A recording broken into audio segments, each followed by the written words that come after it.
The president convened today's session after political parties, private sector and civil society organizations strongly opposed the bill, with some party members saying that they will vote against the bill. However, the majority whip Silvanus Osoro has said the Finance Committee has considered the complaints and the views of Kenyans and that the bill will undergo amendments before being passed. We haven't read the report yet by the committee, but word from our colleagues in that finance committee have said that they've considered dropping the proposal on the bread, but numbers do not lie. We are in the same house, we are in the same floor. We will adjust, and this we say with tremendous humility to Kenyans. We will adjust anything that we consider as too punitive, but we will not vote no, we will vote yes. Osoro added that it is expected that President Ruto will discuss the simmering disagreements with his deputy Rigathi Gachagua at the same meeting. We also expect him to also tell his deputy to stop being tribal and focus on his national agenda. We really expect that, because if then he doesn't, then the members will tell him, the deputy party leader, that you are a bit too much in terms of being very tribal. It is about time he realigns himself with our vision of one Kenya, one country. It is wrong to undermine a region based on how they voted.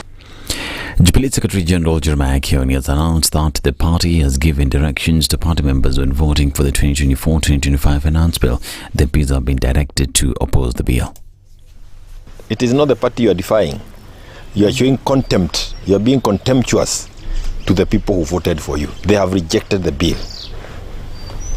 If you vote with these fellas, it will be very difficult for us to ever start with you as a party, because you have rejected the Kenyans. Why shouldn't we reject you also? But even before that, Ruto, when he was talking to the young parliamentarians, and he has no respect at all of any party. You know, the worst enemy of multi-party democracy today in this country is Ruto. And I've said before, he is a disaster in every Peduka party, disaster party. He just puked disaster. He told them that when your position contradicts that of the party, you take the party position. The finance bill of 2024-2025 has sparked a fierce debate and division in various political factions. Meanwhile, activist Boniface Mwangi has vowed to lead a protest against this year's budget. Mwangi has called on Kenyans to show up in large numbers outside Parliament to pile pressure on members of Parliament in order to pass the bill, which he claims raises the cost of living by increasing taxes on essential products such as bread and cooking oil. Tumesema kwamba as taxpayers, you have to listen to our voices, because the people's voice is the voice of God. So Kenyans, be on the right side of history. On Tuesday, come and stand here outside and watch them vote. Watch them vote. Watch them decide, is Ruto greater or the people of this country? Na kutuma tu nakwambia wambia kome, wabunge, amuniski, but on Tuesday, we shall be here. Kakamega Governor Fernandez Barara said that the national government will restart the construction of the Kakamega Referral Hospital using 10 billion shillings. Now, in addition, the Bohongo Stadium will also be revamped at a cost of 6 billion shillings beginning next month. Speaking in Hoisero, Governor Barara said President William Ruto has promised to complete the construction of the stalled projects. Juzi nilikuwa na rais kule Korea. Tumeongea naye mambo ya maendeleo ya Kakamega County. Na jambo ambalo tulikuzia pakubwa ni hospitali yetu ya level 6 ambayo serikali kuu kuanzia mwezi wa 7 itaendeleza hospitali hiyo alafu ikamilike. Na tunaenda kupatia vijana wetu kazi, karibu vijana 1,003 kule Kakamega. Mambo ya Bohongo International Stadium pia rais amekubali kuweka pesa pale shilingi bilioni 3. Now, Malawians gathered to mourn Vice President Saulo Klaus Chilima amid heavy security a day after people from his home district launched protest over the government's response to the plane crash that killed him and 8 others last week. Now, Chilima, 51 years old, was laid to rest in his village of Nsipe in the district of Ntechu, about 160 kilometers southeast of the capital, Lilongwe. This is Newswire. I'm Dennis Aseto. Good morning.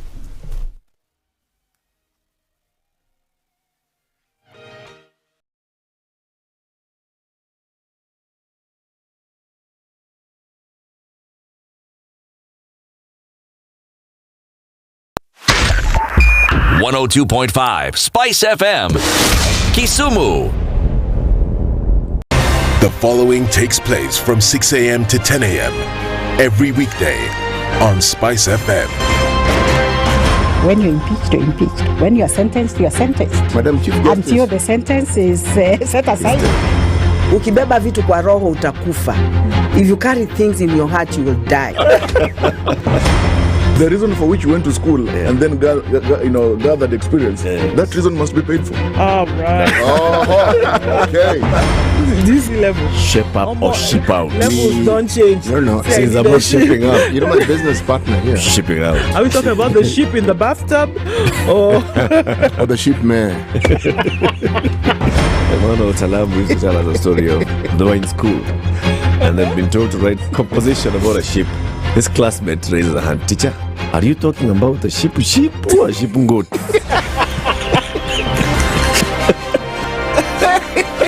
The Situation Room, Kenya's biggest conversation. If a lion shows you its teeth, it doesn't mean it likes you. It doesn't mean it likes you. It won't start. A liar calls as witness one who is either dead or far away. Say it in Kiswahili. Ben low, nin inte, yenin der, ayu markati kadikta. You know this character called a liar. He has disturbed people. So when you tell him who are your witnesses, he will take you to a place where it is difficult to verify. For someone like me who sweats a lot, I cannot survive there. Sweating is biblical. And you must blame it on Adam, not me. Because Adam messed up and he was told, now you fellow you, by the sweat of your brow, thou shalt eat. The Situation Room, Kenya's biggest conversation. It's critical that people pay taxes. But then, taxation has to have a limit. When you start overtaxing people beyond certain limit, then this is now we call robbery with violence. We are all struggling, but we don't show. If you're not doing well, shame on you. But you have to say, I'm broke and I'm struggling. We are not okay until everybody is okay. We are pretending to have political parties. Why don't we just be honest? And we say, these are the Luyas, these are the Kambas, these are the Kikuyus, and we find ourselves in Kenya. With politics and leadership, no matter what you do, there will always be a complaint. There will always be the assumption that you're either stealing or you're not doing things right. As a leader, don't fear. If you know you're doing the right thing, you've thought about it, you've got an expert advice, do it, then understand later. This country, we don't need prayers. Prayers is between you and God. Good governance and thinkers who care about the country and not their stomach. That's what we need. The Situation Room, Kenya's biggest conversation.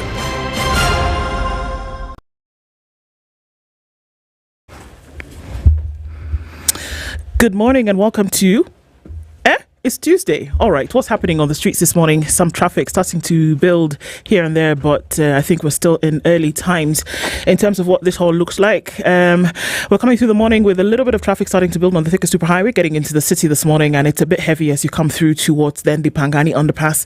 But apart from that, I think we're going to be okay as you're getting in and out of the CBD. Coming off of the Eastern Bypass, also not much happening with traffic there. We know that's going to pile up as you come closer towards North Airport Road and then out towards Cabana. On Mombasa Road, then heading out into the city, I think we're A-okay. And coming in from Westlands, I think we're fine here as well. We're going to keep checking on things as we get into Tuesday proper. Let's talk as we go through it, just in case anything does pop off. We'll talk on SpiceFM KE on X hashtag The Situation Room.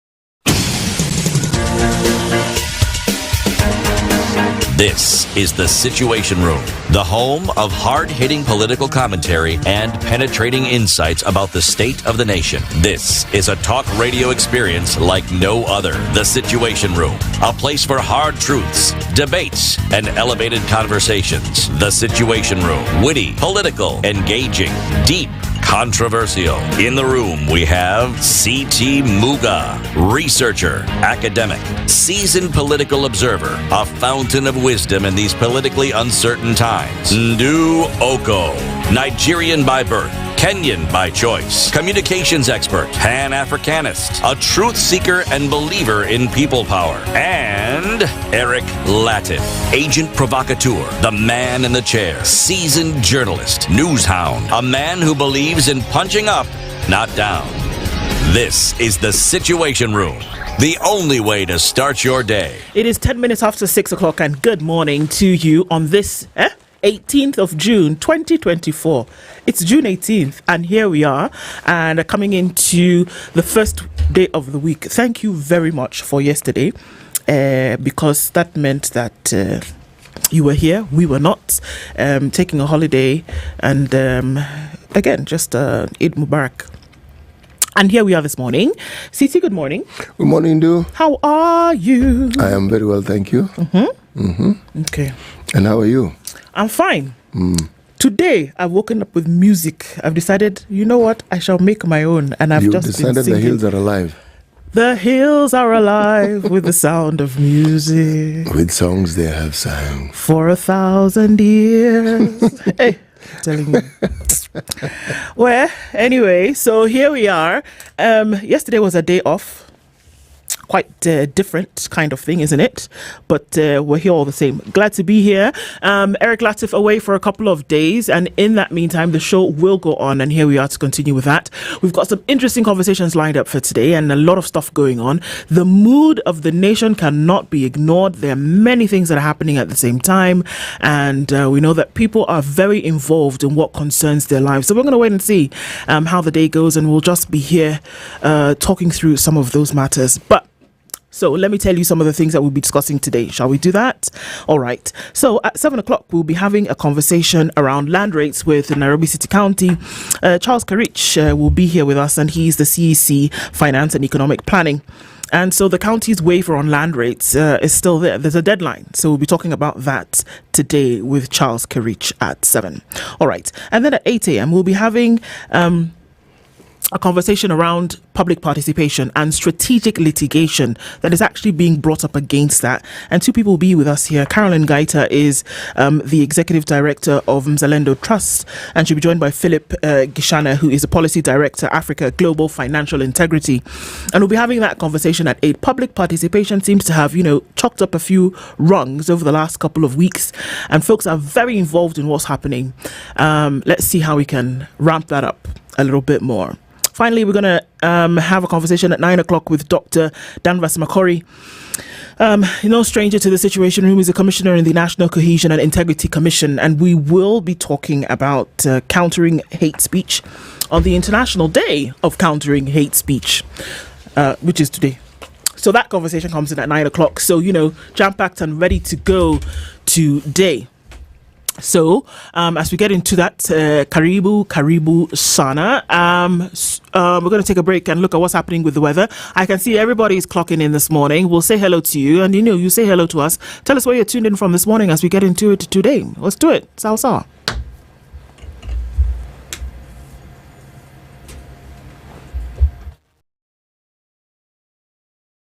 This is the Situation Room, the only way to start your day. Thank you very much, Eric, and it's good to be at the Situation Room. Always a pleasure coming here. This is the most challenging interview panel in Kenya. You guys are very well informed, and as you can see, Charles today, very philosophical. To be poor in this country is the greatest sin you can commit, not just from a legal perspective, but from life generally. It is very, very skewed. We've just heard on the floor of Parliament, just most recently, a leader within the ODM saying that Sisi ni ng'ombe is a baba. Yeah. Which means that you are willing to be milked dry. You cannot force me to believe. I'll give way. If it's land that I'm told to return to you, I will. Okay? Because the court has said so. But I'll continue saying, watu wamenirusha. That's all that I'm doing. The Situation Room, Kenya's biggest conversation. The weather with SpiceFM.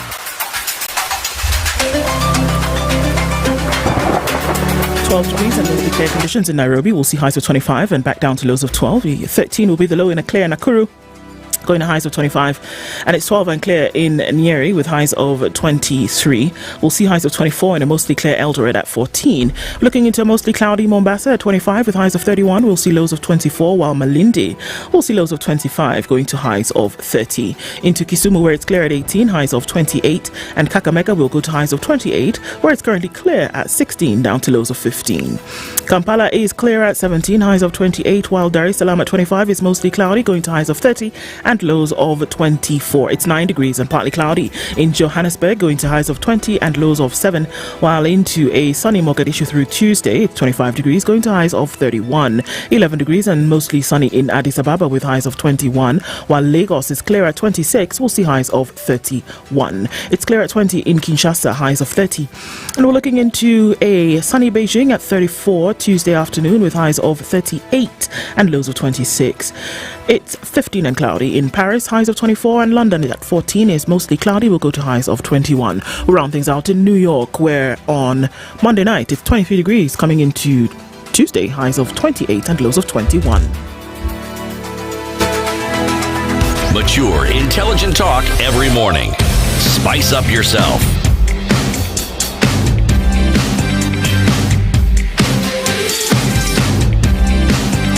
Mornings done right. 94.4 Spice FM, Nairobi. All right, we see y'all in the room this morning. See, your phone is ringing. Somebody's doing something, that's for sure. I am glad you have mentioned the truth. My ears work on a Tuesday morning, amongst other things. Okay, so let's say hi to everybody who's online this morning. We see a lot of you who've checked into the room. Moses Jabura, good morning to you. Karibu Sana, he is thinking that we need to invite Uhuru Kenyatta onto the hot seat. Okay. Okay, we'll see about that. Peter Kiari is also tuned in and says, Niko ndani sana, watu wamke tukutafute ushuru. Sawa. Richard Makiadi says, good morning. Habari ya leo, watu wangu, let's not... Leo ni leo. Yeah, apparently today is that day. Today's the day for raising fists in the air and hoping that everybody will come out and... sits outside Parliament while the finance bill is being debated and discussed and voted on, rather not discussed, but sessions are done and essentially being voted on. Goodie. Yes. Well, let's see how that all happens. Jimmy Gakio says, good morning, Team Spice. Dubai is locked. Tano says, good morning, tuned in from Rochester, Minnesota. We see you, Don Sabwa. It's been a while. Where have you been? Muli Bwanji to you too. Robert Mbogo says good morning from Mombasa, and Evans Ntabo is good morning us as well. Joseph Mukua is also tuned in this morning. Shule says good morning. Tibbs, we see you. Today, some of us will be happy and some not so happy. Good luck to us all. That is true. I guess that's kind of like the thing for all days, is it not? Well, here we are. Let's see what happens.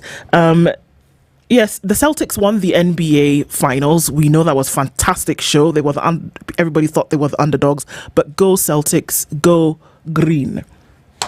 Sir George Gasharidi says, happy Tuesday. Bill rejection loading, but we never know what happens behind closed doors. Isn't that the truth? Mercy Mkala says, good morning, team from Voi.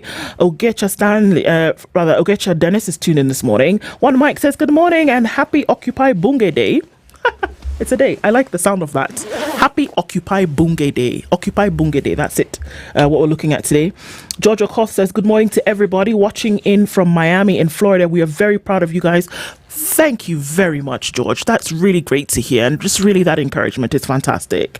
Peter Muindi is tuned in this morning. Kiplagat Eric says good morning. William Munga is also tuned in this morning and says good morning to you Kenyans. I wish you a fruitful day. Asante sana. Alpha Che says good morning. Ndu and CT, it's T minus 12 days. Yes. Francis Kimani says good morning. David Danson says good morning. Eric Amenda Mandamano. Yes, Eric Amenda Mandamano. He has started early, so we will support.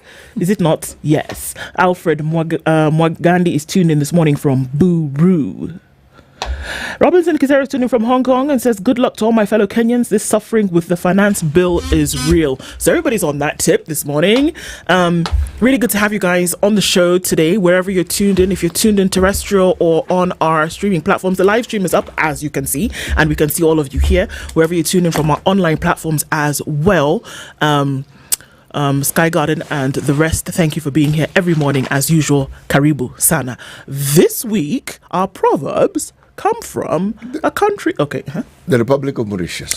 Mauritius. Beautiful country. Yes, it is the island republic of Mauritius. That is to put it correctly. Okay. And it isn't just one island, it's several islands. It is in the Indian Ocean. Yes. Yes. 200 kilometers from the East African coast. Not West African. 4-hour plane ride from Nairobi. Yes, it is. Yes, depending on the size of the plane, speed, 3.5 to 4 hours. But let's make it 4. Okay. Let's round it off to Why 4. not? Okay.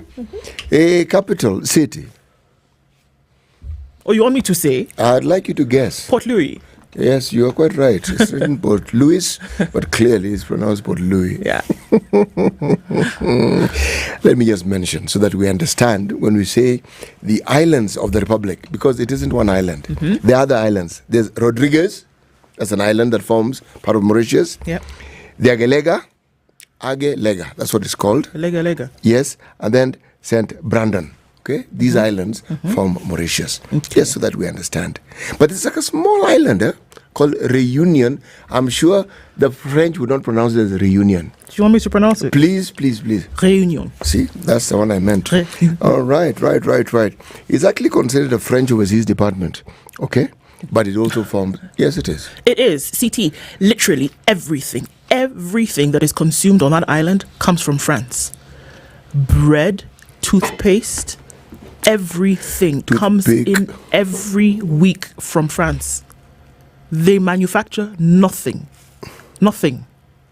But of interest about this particular island also, when you talk about the early explorers who recorded it, it was not inhabited. Portuguese came by, the French came by. Yeah. So both languages are spoken. But the people who inhabited, the largest population of people, are actually people of Indian descent. Yep. Okay.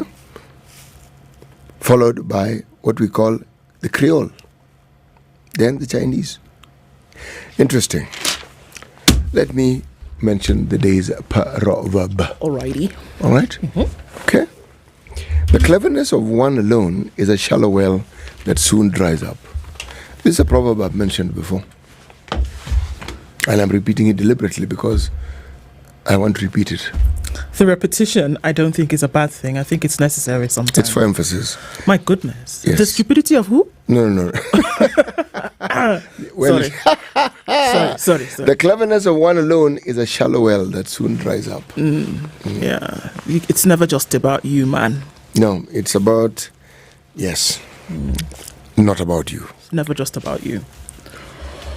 Okay, so the paper. I was going to say headlines in the papers, but since we have one paper, and that too is for emphasis, but all right, moving along. On the front page of the Standard, widows cry, too many guns in wrong hands. Widow sues the state for failing to regulate guns, claiming her husband, a nurse, would still be alive if the government tightened gun control rules in the country. The latest victim of a shooting is Monica Kivuti. Hi, Edna. Edna is here. She got us always. So let me continue that headline. I see Edna and I just smile. Okay. The latest victim of a shooting is Monica Kivuti. Thank you, CT. A magistrate at the Makadara Law Court killed by an angry husband of a remandee. So we'll look into details of that. But the first part of that paragraph talks about a gentleman who unfortunately lost his life. He was dealing with mental health and he had a gun in the house. And it was just a really ugly scene thereafter. But we'll look at the details of that story. Also there on the bottom of the page, why Gachagua is a man on a warpath. Guns blazing. The Deputy President's cabinet colleagues are angered by his push for resource allocation based on one man, one vote, 1 shilling, and openly told him off. But that has not stopped Gachagua's crusade. Calling himself a villager, he has not only skipped President Ruto's functions, but also claims the president's allies now think that they can order him around. And he's asking them, do you know who I am? And another question, who do you think you are? Step into me, you must be very unserious. So it's clear that he said, you know what, let's leave it all on the floor. Let's do this thing if we're going to do it. And his utterances over the last have been very interesting. What does Jaber mean? Bear is actually good. Ja is of, or the good. Ah, voila. Yes. Okay. Yes. No, I've just seen that somebody has called me Jaber. Also interesting, my middle name means exactly the same thing in my language. My middle name is Ifoma. That is your middle name, isn't it? Yeah. Yes. So Mma is good. Ifoma is a good thing. C'est moi, monsieur. So you, madame, are a good thing. But lunch. What do you say? Yay. Okay. Shall we not digress? Kenyans plan protest over controversial finance bill. That is happening today. It's called what? Occupy Bunge Day. That's what's happening today. That's what it has been called. Yeah. The subheads today. Kenya Kwanzaa's cracks push Ruto to seek new allies. Is it already happening like that? Well, let's see. Westgate hero dies, leaving legacy that's disputed. I cannot forget the horror that was Westgate, and that story has come up today. Coast leaders vowed to boycott State House Muguka meeting. So State House has called a meeting and said, let's discuss this thing once and for all. Coast leader says, we already know what you guys are planning to do. We already know that we're on the out in terms of debate over this thing. So are we coming? It can never be us. They said, we. What? Nairobi? Nah. Let's keep talking about it. But as far as we are concerned, we have banned the thing. It's not happening. So this should be interesting. Yeah. On the front page of The Nation, all eyes on MPs over new taxes. After the National Assembly Finance and National Planning Committee last evening heeded Kenyans' calls and recommended the removal of some punitive law proposals from the Finance Bill 2024.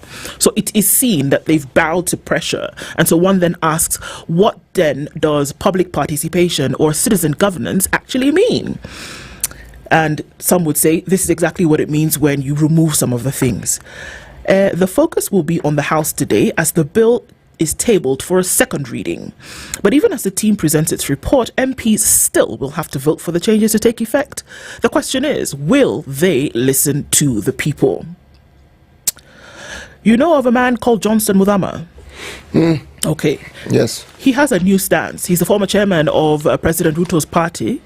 And he's now saying, well, you know, Kalonzo is my friend. And, you know, we are like that together. And, you know, perhaps we can do something. Are we together? Well, I have to ask. I mean, when someone says, you know, so-and-so is my friend, what are you doing? Do you want to bring it to our attention that you have always been friends? Or are you trying to tell us there was a time it was perhaps perceived that you were not friends and that now you're friends again? What are you saying exactly? That you were not friends before, or that you were keeping this friendship on the burner? And then you put friendship, somewhere it shouldn't be, and then now you're trying to pick it up again, and you're declaring. Or you've looked at the political landscape, because one Mr. Muthama is a political animal, and you figured, you know something, I'm actually better off hanging out with Kalonzo. This is it. So the hangout has actually begun. Let us see what happens as a result of that, shall we? Taxes now cross 40% of the price of a litre of petrol. The what? Petrol, fuel that you put in your vehicle. Taxes on a litre of petrol have now crossed 40% of the price. Okay. For example. So 40% of what we pay is actually taxes. Voila. That's all right. Sindo. That's okay. Like you would normally say, let it even get to 50. As I've said before, it's okay. That's where we are 40. My goodness gracious. Okay. Also, this headline is shared on The Nation. Defiant Coast governors say no to Ruto on Muguka ban. They're saying I was going to say the emperor of Mombasa, but let's call him governor of Mombasa is there. The governor of Lamu, who is Issa Timami. The Taita Taveta governor is Andrew Mwadime. Kwale governor Fatuma Chani and Kilifi governor Gideon Mungaro are all saying, you know what? We're not coming to Nairobi for this meeting, so leave us But they put it nicely. They said, we need to consult. Huh? Let's talk to ourselves. Yeah, we need to talk among ourselves, then talk to MCAs, then talk to our people, talk to senators. Yes, please. It's not refusal, it's postponement. We're just asking that we given time to consult. But if you talk to people at the coast, they're saying, look, it's not the leaders saying, it's the people who are saying we don't want it. It's the leaders following what the people are telling them. We do not want this. Now, if you're a coastal leader and you don't go with the flow of the people and yet you depend on the people to give you a job, then this is one of those things where you're going to sit on the fence. It is not. No. There will be no fence sitting here. No, it isn't. And all these people who've been saying careless things about coastal people, disparaging them and saying things which are not clearly thought out and not kind, it's about time started swallowing some of those things. You can't go around lambasting an entire community of people, traversing a very huge region and saying, these people are. What do you mean these people are? Huh? Surely. Human lives matter. They do. Yes. Irrespective of where those lives are, irrespective of which geographical location they are in. Let's see what happens. Very quickly, I'll tell you. So flags are flying at half-mast until call it money, but until Monica Kivuti is buried. The judiciary has called for very many things, and quite some coming from the courts. Resume to work tomorrow. Comey tells judiciary staff. The Kenya Magistrates and Judges Association and the Kenya Judicial Staff Association has called on the members to stay away until their safety is assured. They say they don't want to go back to work. Comey says, come on guys, let's go back to work tomorrow. Let's see what happens with that. Okay, Siti, what have you got? This thing about the shooting of Monica Kivuti. Yeah. It's Kivuti. This one, it's a watershed moment. It is. This incident is going to change very many things. As it should.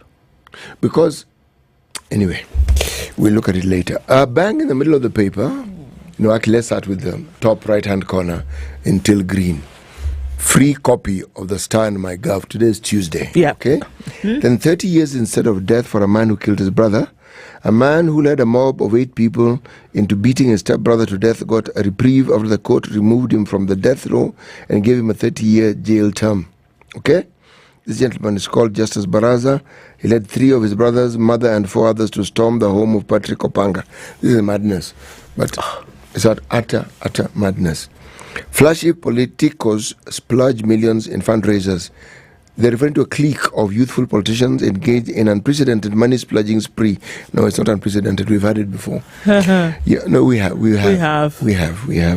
Donating millions in Arambes, displaying big motorcades and sometimes helicopters as they traverse the county. I actually wonder, what exactly are these people suffering from? I know. And I'm deliberately asking the question because for you to do this in the manner it's being done, man, there's some huge insecurities some people have. Massive. There's a problem. No, it's a big problem. You can do the same thing, help people, really help. Dishing out money doesn't always end up where it's supposed to be. And people don't always receive help because you've doled out huge amounts of cash. What it does, it tells people you have a lot of money to give them. And for a while you feel good that you are that person who people look up to and people expect to splurge money. And thereafter, what happens when that well dries up? Exactly. Tell me about it. We are transforming Siaya after lost decade. This veteran lawyer, James Orengo, has long been known for his rich history in the courts of justice, in the cabinet during the Kibaki administration. Anyway, now he's saying, as governor of Siaya was a place that was full of glory. Glory got lost. Glory's coming got back. dimmed. Okay. We are bringing it back. We are transforming it and bringing it back. Bang in the middle of the paper. 2027 battle. MPs lay siege to governors. Hold your horses. Polls 3 years away, but early campaigning distracting governors. So they say. Ruto is on record telling MPs to focus on serving constituents first and not themselves, as though they will hear. There's a whole list of members of parliament, some are senators, who I think fit the bill. From Alice Nganga to Jerusha Momanyi to Tim Wanyonyi to Silvanus Osoro to Didmas Baraza to Godfrey Osotsi to Babu Owino to Boni Halwale to Muhammad Ali, otherwise known as Jichopevu, to Peter Sir, last year, all these individuals are in the picture, and we're being told they want to be governor. Governor. Well, all right then. I guess we'll come and look at the details of those, because it's quite interesting, some stuff. I want to hear about that wanting to be governor, and then that might be, changing or not changing. Yes. In the meantime, it was a holiday. What did you watch? Did you get onto Showmax? Because there's great entertainment there for as little as 300 shillings.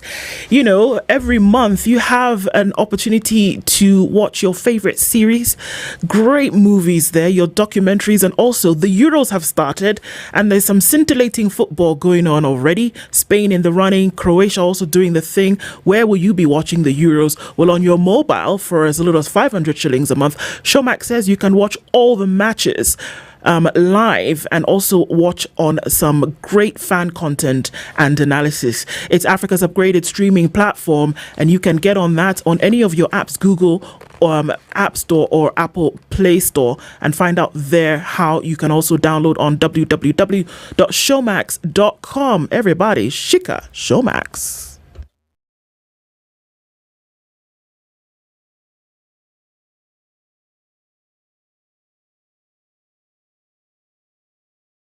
This is the Situation Room, the only way to start your day. Okay, starting to build in the city this morning, and we're seeing traffic coming off a thicker superhighway coming in from Githurai. It's heavy as you get towards the Allsops Junction and then out towards Survey. You'll have no problem. Service lanes are flowing along really smoothly until, yes, you get towards the Pangani underpass, and things are going to slow down considerably there. Coming out of Westlands, we're fine, not an issue as you get into the CBD. And then also, let's look at the southern part of the city where Langata Road is starting to build up. Magadi Road not looking too bad as you then connect with Langata Road and then come out towards the Nyeri Stadium roundabout. We're not going to see much happening here. Coming in from Imara Daima out towards Mombasa Road, through past General Motors and then into the CBD. That looks okay as well. Uhuru Highway, we know that's going to pack up later. A quick glance at the eastern bypass, and some traffic starting to clog up as you get towards North Airport Road, through towards Embakasi, and then onto Outer Ring. Some of that's going to happen getting through towards Pipeline. Some traffic there, but I don't think we'll have too much of an issue, at least not for now. Keeping an eye on things, folks. Let us know what's happening in your neck of the woods, and we'll talk on SpiceFM, KE on X, hashtag the Situation Room. Mature, intelligent talk every morning. Spice up yourself.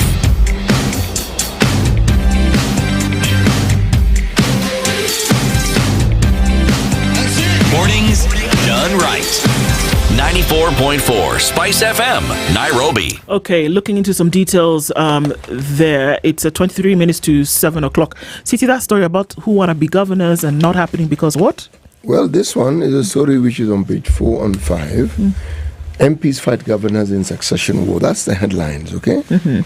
And all manner of things are being said. There's a quotation here where the President Ruto is being cited. He says, I don't like the idea of heckling leaders. If a local leader has failed to provide services, the 2027 polls will come and you will decide how to punish such an individual. That is absolutely true. However, how then do you curate the displeasure that people want to show on their leader? They probably know more about the leader than any of us do. They are the ones who are promised. They are the ones who are spoken to. And by the time they're saying, we are not willing to put up with this, and they're unhappy, it is not often that people who are in leadership positions are heckled in public. It's very rare. No. So when they do, one must take note and ask the question, why is this individual being heckled? Anyway, the story, this is how it starts. The 2027 gubernatorial races are shaping up to be titanic and contentious contests with dozens of MP engaging and clearly entering the fray. This is not new.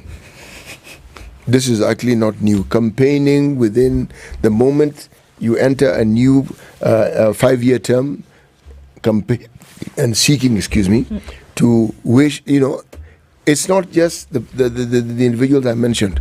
I don't think we have any governor who can claim they don't have someone nipping behind them and wanting their seat. I don't think so.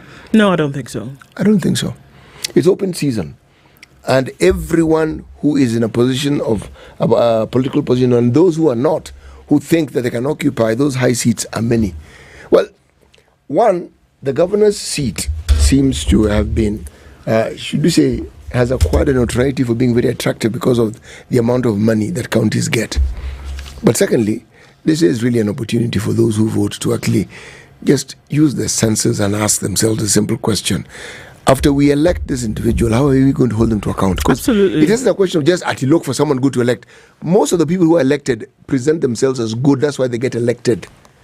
But after they've been elected, they clearly divert from the mandate that they promised. And we do have examples of that going on in the country right now. Plenty. Whereby the things that you've told people that you would do, or the stance that you presented in terms of who you are, then seems to have changed. But then one would ask, did it really change? Or that is who you were all along, and that people just needed to get onto that tip of information and then find out who you really were?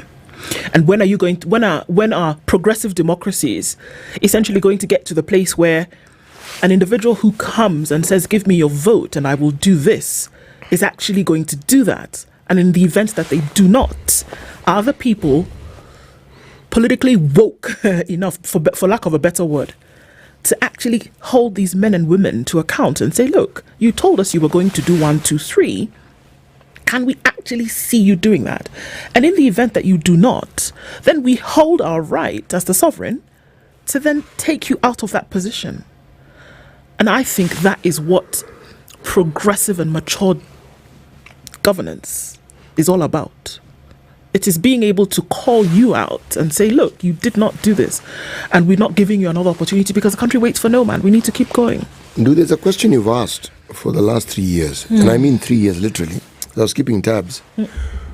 When will the tipping point be arrived at? When will people feel that, we've had enough of this? When? There's usually no telling, but you can't say when into the future. But when it begins, you can tell it has begun. It's interesting that you say that, because Macharia Gaido has penned his op-ed today in the Daily Nation is on tax, of course, and he said that a people's revolt is in the offing. And he said Kenya is ripe for revolution. The 1964 assertion from Chinese Premier Zhou Enlai may have been rather premature, but President William Ruto's regime is seemingly determined to make the prediction ring true in 2024. If what we are witnessing in the confluence of different interest groups uniting against the latest set of oppressive taxes is anything to go by, all citizens of all shades are not only fed up with an unfeeling, arrogant, repressive ruling class, but are determined to confront it head on. He's right, because this is not what we see today. It's happening. Occupy Bungay is what's going on today. Now, this is all over what's happening with the second reading of the finance bill, which is happening in Parliament today. And there's certain things that are the recommendation for the bill. Number 1, bread. The committee maintained bread on the list of zero-rated commodities. Motor vehicle tax. House team has recommended that the proposed tax be deleted. Eco-levy. MPs want the levy to be applied only on imports. Excise duty on crude, edible and refined oils. MPs want duty reduced to 5% as opposed to 16%. VAT on financial transactions. Team struck out the proposal is what we are being told, so you can continue sending 1,000 shillings at 29 bob. Import declaration fee to be retained at a current rate of 2.5% as opposed going to the, I believe, 2 or 6% that it was before. So already we see that there's some concession when it comes to some of these things. But one would ask, is it as a result of the constant and deliberate agitation that we've seen? It's been Kenyans over the last 2 weeks raising their voices and saying, this cannot happen. There must be another way for you to figure it out, for us all to fit in this thing. And can we see that there is a voice, or rather there is a case to be made for citizen participation vis-a-vis sitting and rather taking it lying down? That can we see these concessions have been made because the temperature in the country has just gotten too hot and people need to say, we can't do this. And so MPs are actually representing their people and making these decisions? Or when you actually get into the House and are going to make the vote, will that voice from the Treasury which says, no, Parliament, pass this thing as it is, be the louder one that will be listened to? Well, we will see, won't we? Remember, there are two things happening simultaneously. It's an interesting thing, though. Just look at this. Remember, the muungano wa makaunti za Pwani was mooted during the time when there was a completely different set of governors at the coast. They met, they talked, they met, they talked, they met, they talked. Not much came of it. Then this issue of Mogoka comes along. And suddenly, for the first time, not in a long while, for the first time, the coastal leaders are speaking with what? One voice. And it's actually quite clear. One voice. Okay. Now, then comes along the finance bill. Yeah. We will. And then it stirs up certain things that one has never seen before. Suddenly, this discussion around holding your leaders to account takes a new twist. Their numbers are being displayed on social media and you're being told this is your MP's number, call him. Call him or her and tell them yes. we're not taking this. And then citizens, by the way, if you look at this whole discussion here, citizens groups, people are saying we've had enough of this. And it is not in Nairobi. No, it's not. It is in the whole country. But it doesn't stop there.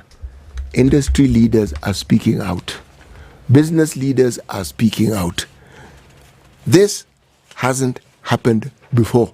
And if it has, not this loudly. So if you're talking about changing the offing, Mashera, you've got it spot on. I think so. You got it spot on. Yeah, it's going to happen because look, it's like a rubber band or somebody pushed to the wall. A rubber band can only stretch so far. At some point, it's going to snap, and if there's somebody who's holding on to that rubber band, are you called the snappy? You will actually feel that. Oh yes, pain. It'll lash at you. Yes, it will. It will lash out at you.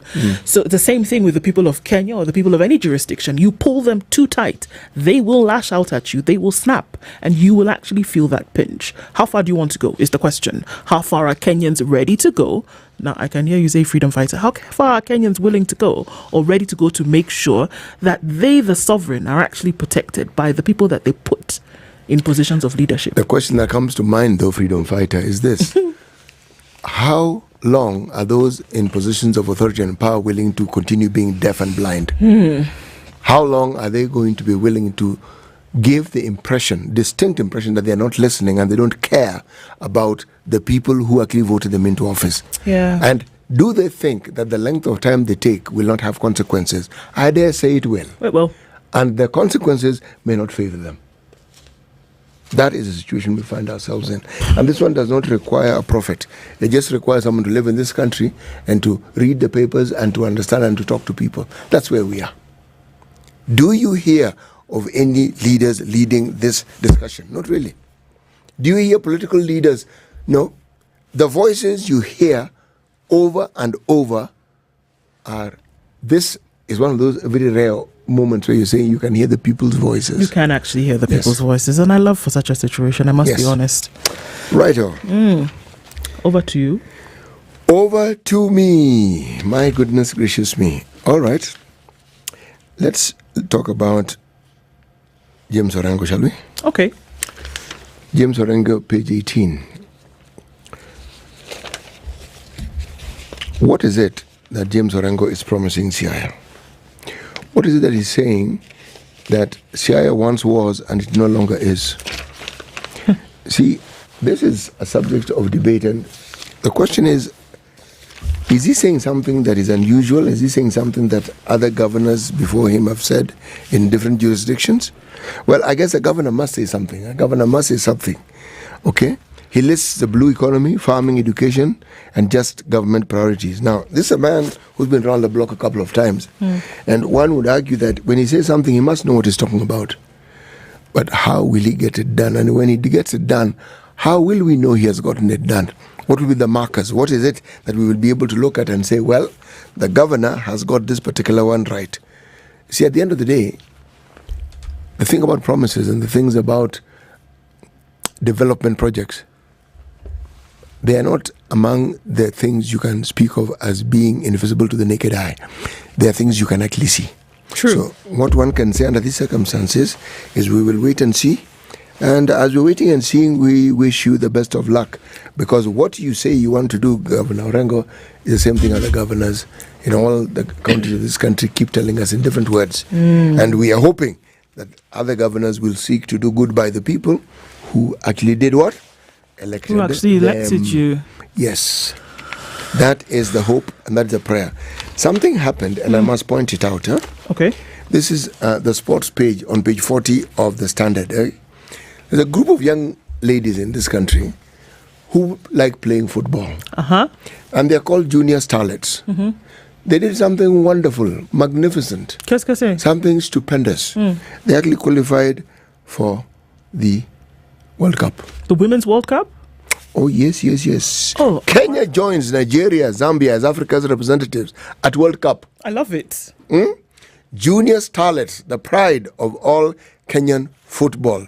Kenyan football. Yes, as you would say, who would have thunk it? Young starlets celebrate after beating Burundi 2-0 during the second leg of the fourth round of the FIFA Under-17 Women's Cup World Cup qualifier against Burundi to be held.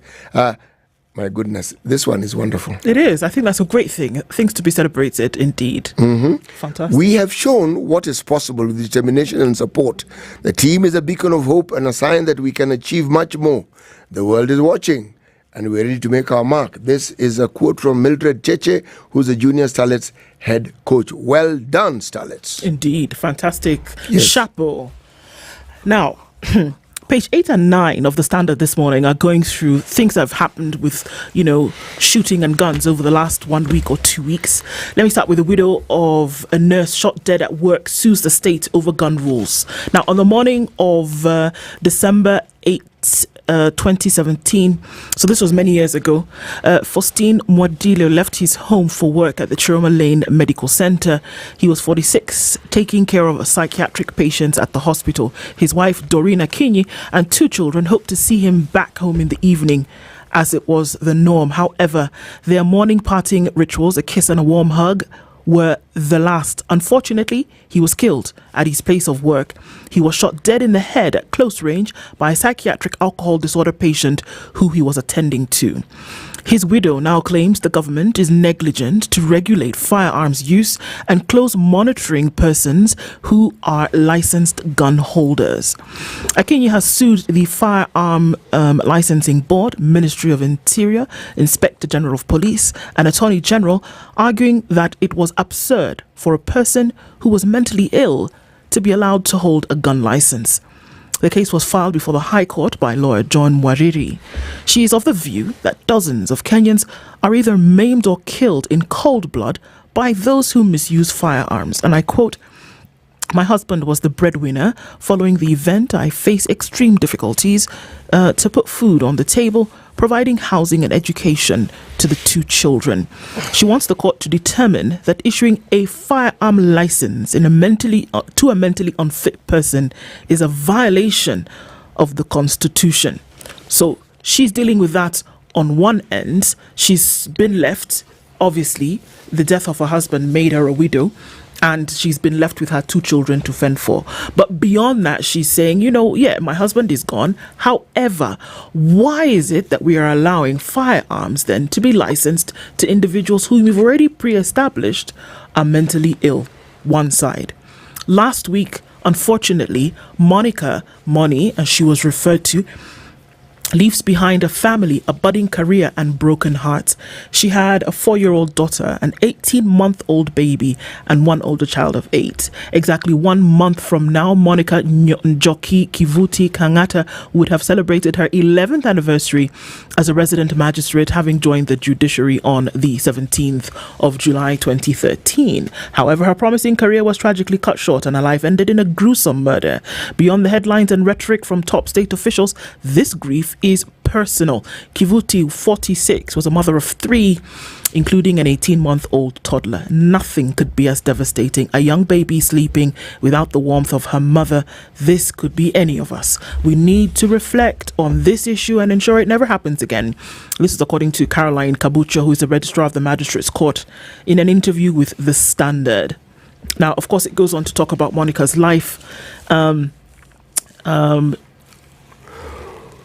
Chief Inspector Samson Kipchirchir was shot and killed by his colleagues at the court shortly after attacking Magistrate Kivuti. 3 other officers were injured in the incident but are reportedly in stable condition. She died on Friday after calls for blood, and the internal injuries were just too massive for her to survive it. Now, there have been calls from the Chief Justice to ensure that there is protection. And how do you do that? You need to have a budget that makes sense. And she's been crying for this for some time. The entire core of the judicial service has been crying for this for a very long time. But here we are again. A gentleman who is said to have been mentally unstable was a police officer, right? And he was still allowed to be in the employ and still bear a firearm. There's so many layered issues here. First of all, what protection are you granting the courts? Who made sure that this gentleman, in the state in which he was in, was being cared for? Who was making sure that this happened or didn't happen? How can you ensure that there will be protection of your judicial officers in the future if you're not going to provide the necessary budgets to have it done? And how often have we spoken on this mental health issue, especially with regards to our disciplined forces? Whether it's people who are in the army, people who've been in combat and have been in need of mental care, people who man the security of civilians on a daily basis, people who are in the police service, how often have we mentioned and said, look, this isn't a talking matter, it's a doing matter. We've heard of steps that have been taken by the police service to ensure this is done, but has it been done? Have we rigorously followed? Because the duty bearers when it comes to security of the people are the police service. It's an onerous task that you give someone. It's even more onerous, and it enters the realms of precariousness when they're then not cared for and given the right wherewithal to be able to carry out their duties. How do you expect someone to attend to all the things that people in the police service attend to if their mental health is not cared for as it should? How really? How really? Now look at this tragic outcome. Just look at this tragic outcome. This is a young lady whose career has just begun, and then it is ended. And why? Because she was just doing her job. A massive, massive loss. And the police officer dead, others injured. All this arguably was not necessary. It need not have happened. So what are we waiting for? We're waiting for more people to die so that we can talk about it a little more and then talk about what we're going to do and then be exactly where we are right now. Yes, City. After the previous talks. As sordid and as callous as it sounds, absolutely. That is what is being waited for. We're waiting for more people to die, waiting for more people who have mental health issues to come out and do things like this. We are waiting for the numbers to rank up before we do something about it. We are waiting for a situation to become so terrible before you actually start to do. That's what we're waiting for. You cannot convince me otherwise. You cannot tell me that, oh, well, actually, we're just waiting for money. No, we're not. You're not just waiting for money so that you can beef up the judiciary's accounts. You're not just waiting for money so that you can make 1, 2, 3 happen. No. What you're actually doing when you choose not to act over things that a judiciary has been complaining about for the longest time, and it goes across board. When you're complaining about things that the country, this thing was declared an emergency. Emergency means that you need to do something about it now. So when you don't do something about it now, what that tells me is that you're actually waiting for something gross. You're waiting for something worse to happen so that you can now then act. You're waiting for more bodies to be put in body bags. You're waiting for more people to shoot themselves after they've shot others. You're waiting for more people to be licensed with firearms. That is what you're waiting for. You're waiting for the situation to get worse before you do something about it. You cannot convince me otherwise.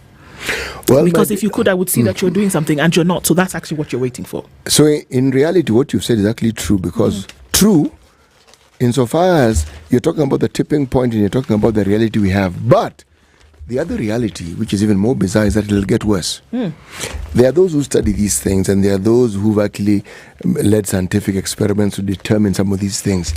One such person is a gentleman by the name of Philip Zimbardo, a Stanford University professor of psychology. Around 1969, this is the previous century, he conducted a study then. And the findings of it followed suit, among other things, and brought about what you call the broken window theory, and he states that visible signs of disorder and misbehavior in an environment encourage further disorder and misbehavior leading to serious crimes. Well, there you go. And other things leading to serious crimes, even as Occupy Bunge Day is happening today. Somebody just reminded me and they said, you know what? Marie Antoinette said, yes, bread is getting more expensive and that we should eat cake. Well, guess what? Marie Antoinette got her head chopped off. It's 7 a.m.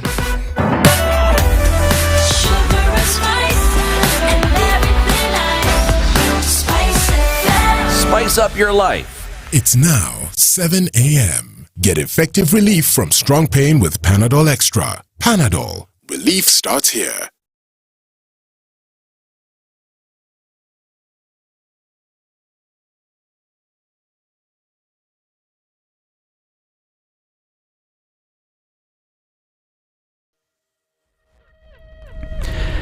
Good morning. This is Newswire. I'm Dennis Aseto. President William Ruto will today be chairing the parliamentary group meeting with the 4 trillion shillings finance bill being the main agenda, especially in the light of massive opposition by Kenyans. Now, the president convened today's meeting after political parties, private sector and civil society organizations strongly opposed the bill, with some party members saying that they will vote against the bill. However, the majority whip Silvanus Osoro has said that the finance committee has considered the complaints of Kenyans and that the bill will undergo amendments before being passed. We haven't read the report yet by the committee, but word from our colleagues in that finance committee have said that they've considered dropping the proposal on the bread, but numbers do not lie. We are in the same house, we are in the same floor. We will adjust, and this we say with tremendous humility to Kenyans. We will adjust anything that we consider as too punitive, but we will not vote no, we will vote yes. Osoro added that it is expected that President Ruto will equally discuss the seemingly disagreement with his deputy Rigathi Gachagua. We also expect him to also tell his deputy to stop being tribal and focus on his national agenda.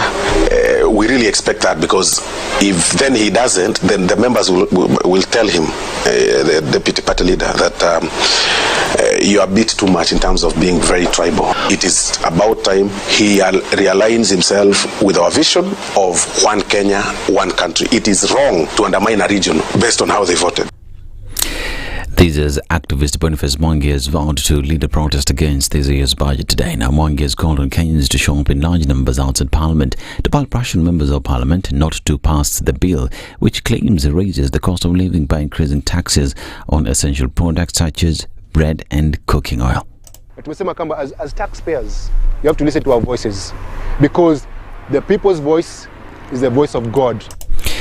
And the Jubilee Secretary General Jeremiah Kioni has announced that the party has given directions to party members when voting for the 2024-2025 finance bill.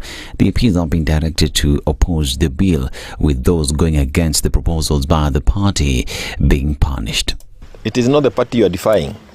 You are showing contempt. You are being contemptuous to the people who voted for you. They have rejected the bill.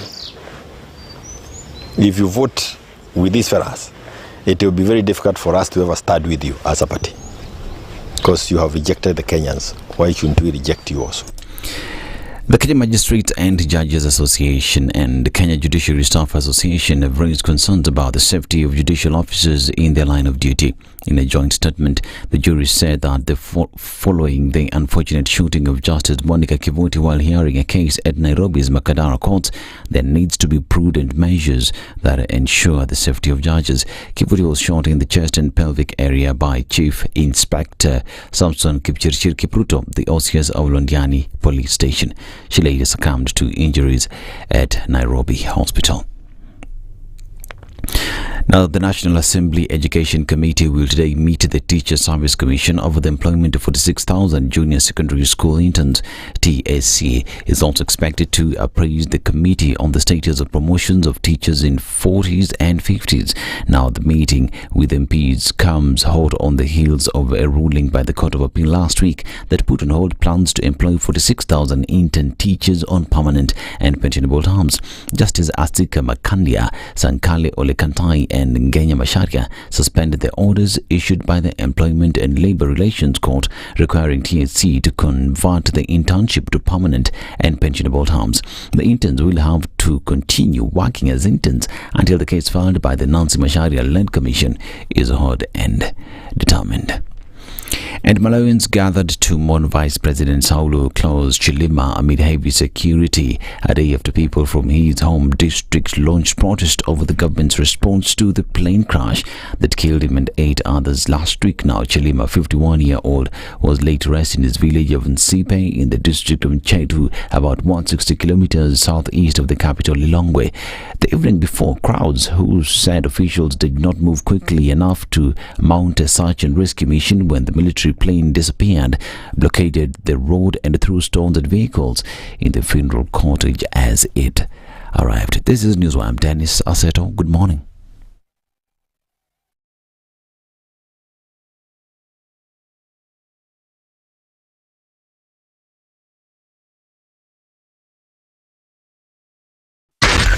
SpiceFM, Nakuru.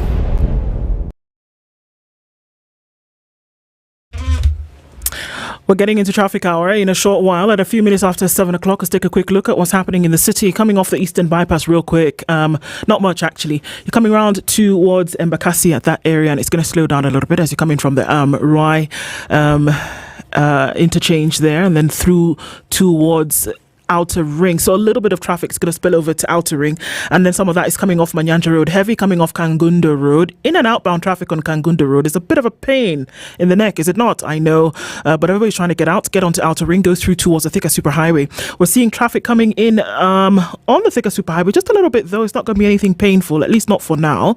Let's take a look at Limuru Road and what's popping coming off over there. And again, not much. Kiambu Road is also starting to build. Coming out of Westlands, we'll see some movement as well. Also, Ngong Road, very, very busy right about now. And it's coming in heavy from Naivasha Road, heading through towards the CBD this morning. All right, let's see what happens when we get into traffic hour. I know you're here for it. Let us know what's going on. We need your help. Tell us what's clogging up. We'll spread the word. We'll talk on SpiceFM. KE on X, hashtag The Situation Room.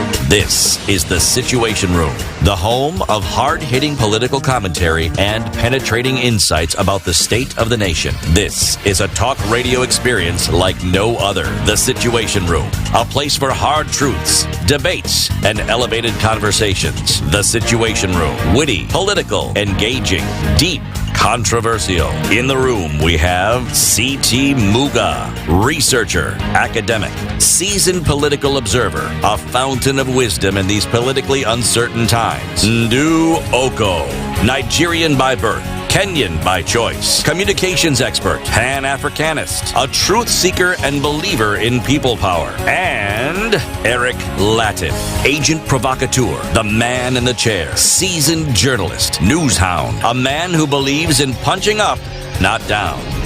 This is The Situation Room, the only way to start your day. It's 7 minutes after 7 o'clock on this 18th day of June 2024. Good morning and welcome to the second hour of Kenya's biggest conversation.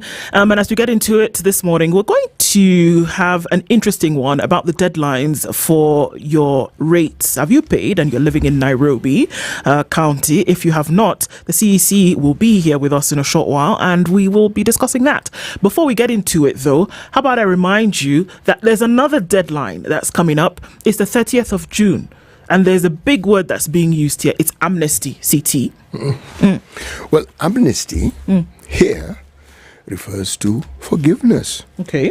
And the reference point is the Kenya Revenue Authority. Okay. Kenya Revenue Authority are saying this, look, folks, the 2021-2022 year came with many things. And among them, taxes that you were supposed to pay. Taxes you were due to us. Now, some of you erstwhile citizens didn't pay those taxes. So, the taxes did what taxes do and they're not paid. They accrued interest, they accrued penalties, which amounted to a pretty penny. And they're saying, look, folks, we also live in this country and we understand. And you may not think so, but we also pay taxes like you. So what we're going to do, in keeping with the mandate that we have, we will forgive all that. Okay. taxes, penalties, we will forgive. However, the principal you have to pay. But for you to do that, you need to get in touch with us. For that to happen, for the reality to come into effect. And you need to call us on 0711 099 and then 999 999. Okay. Somebody will respond. And when they do, we'll explain to you how it is you can actually pay what you owe us, the principal, and how you can pay it in installments. It's really not that difficult. But please get in touch. You must get in touch. Fantastic. So 30th, do it by then. Apply for the thing. Yes. Talk to them. Yes. They can waive all interest and penalties. And you can now pay the principal. Have a conversation with somebody and make it happen. And have a plan. Not just pay it at once. Have a plan on how you can, at best you can pay it. Okay. At least start the conversation and see how it goes. But do not keep quiet, because if you do, the penalty will continue accruing. Okay. Yes. Okay, somebody else was asking us to make a switch from your thinking and move on to how you keep your money, what you do. Switch to Stanbic. Did you switch? You're already there. There was something about that. I was already there. Okay. Not was, still am. Very good. Yes. And the thing about switching is this. Every time one goes into a bank, one expects to get some services. And the services involve money. Now, the thing about Stanbic that will stand out, it's not one thing, it's several things. One, those of you who wish to buy a house, somewhere to live in for you, your family, and looking for a loan, and you are daunted by the high interest rates you come across, Stanbic is saying, come and talk to us. One, we will give you, if you qualify, a mortgage at 9.5%. Now, it sounds unbelievable, but just get in touch with us. Secondly, we are able to buy whatever loan you have with some other bank. We are able to buy it so that you come to us. Okay? Now, but they're also saying this, look, folks, if you don't have an account and you open one, or if you have one and you deposit 50,000 either in your savings account or current account, you are then entered in for a draw. Okay. Draw, where every month you are eligible to earn, to get, to win 200,000 shillings, 100,000 shillings. Second, I'm told it is, you don't call it second, you call it runner-up. Yes. And then second runner-up, 50,000. Then, 3 months down the line, there'll be the grand draw, grand, as in huge, big draw. Winner will get 1 million Kenyan shilling. 1, 2, 3, 4, 5, 6, 7. Okay, we could take million. I think has 6 zeros. It does. Yes, exactly. And the person who will be this first runner-up will get 500,000, half of that 1 million. The one who will become second runner-up, I learned quickly. It's not third. Second runner-up, they will get 300,000 shillings. That's pretty nifty, I think. Look, it sounds attractive, but you can't realize it unless you actually go to Stanbic, get in touch with them, and figure out how all these things work. So that instead of just hearing what we're saying, why don't you realize the reality of it? It actually works. It can happen, but you have to make that move. Can actually make the switch. Make the switch with Stanbic today. You can get on the website. And actually, this is great because it actually open up your account from your phone and do all the things, post a picture or have a phone that's selfie enabled, take your picture, do the thing, and start to go from exactly where you are. Make the switch to Stanbic today. All right. So we had a holiday yesterday, and it was just coming off of the weekend, getting into it. What did you watch? The Euros started on the 15th of June, did they not? And we've seen already some scintillating football that has happened. So imagine if you can watch the Euros on your phone live. And you can do that because Showmax says, you know what? For as little as 500 shillings on your mobile, you can actually watch all the matches of the Euros live. And when we actually see that country X, choose whichever country that is, you would imagine, that will actually lift the trophy at the end of this period, you can actually watch that on your phone. And this is all due to Showmax. It's Africa's upgraded streaming platform for all your fantastic entertainment, TV, shows, movies, whereby yesterday there was the what? There was the premiere of Gigi. Gigi is following Jules and her 3 friends around Jericho, and watching the different intrigues of life and how they have to trip and flow through all the different things that they must do. They entered into a life of crime whereby certain people came into their existence and they did certain things. That first episode premiered yesterday, and you can catch another episode every Tuesday on Showmax. Download the app on your Google Play Store or your Apple App Store. Or go to www.showmax.com and find out how you can can get into it. Sawa. So 300 shillings only, or 500 shillings to watch the matches live on this your mobile. Okay. So, the CEC for Finance and Planning in Nairobi County, Charles Kerich, will be with us at some point. But before he does, there are big conversations that are happening in the country right now. The finance bill is going in for its second reading in Parliament today. Members of Parliament said they will do what? They will fill the House, and they're going to actually be ready to come and sit down and have a conversation about all of this. Easily for us to say that this is one of the times where the citizenry of the country is saying, you know what? This happened in 2023. We were not very happy with the results. Well, we actually thought Parliament would do the thing and understand what the citizens were telling them, but clearly they did not fully understand what the citizenry was telling them. No, they didn't, because it went ahead just as it was. Willy-nilly. So people are asking the question, this time around, are things going to happen just the way you've said? Treasury has said, please pass this thing as it is. There have been several pundits who've also said, you know what, it is needed to be able to run the country. These taxes, we need to add them here, here, and here. Kenyans are saying, you know what, we're not at the end of the rope. We are not getting to the end of our tether. The end of the rope ended a long time ago. And the taxes that we are seeing being levied upon people are all new taxes, and if anything, it's going to throttle us within an inch of our existence, and we are not ready to have this anymore. So several conversations have been taking place, and we're looking at the place of public participation in all of this and saying, you know what, it's about time. In my opinion, it was about time a decade ago, whereby every citizen is actually actively involved in what happens concerning their existence in this country, or in any country for that matter. There are jurisdictions where it happens. And so the question is, how active are you when it comes to making sure that your leaders, whom you have put in a position of representation, are actually representing you?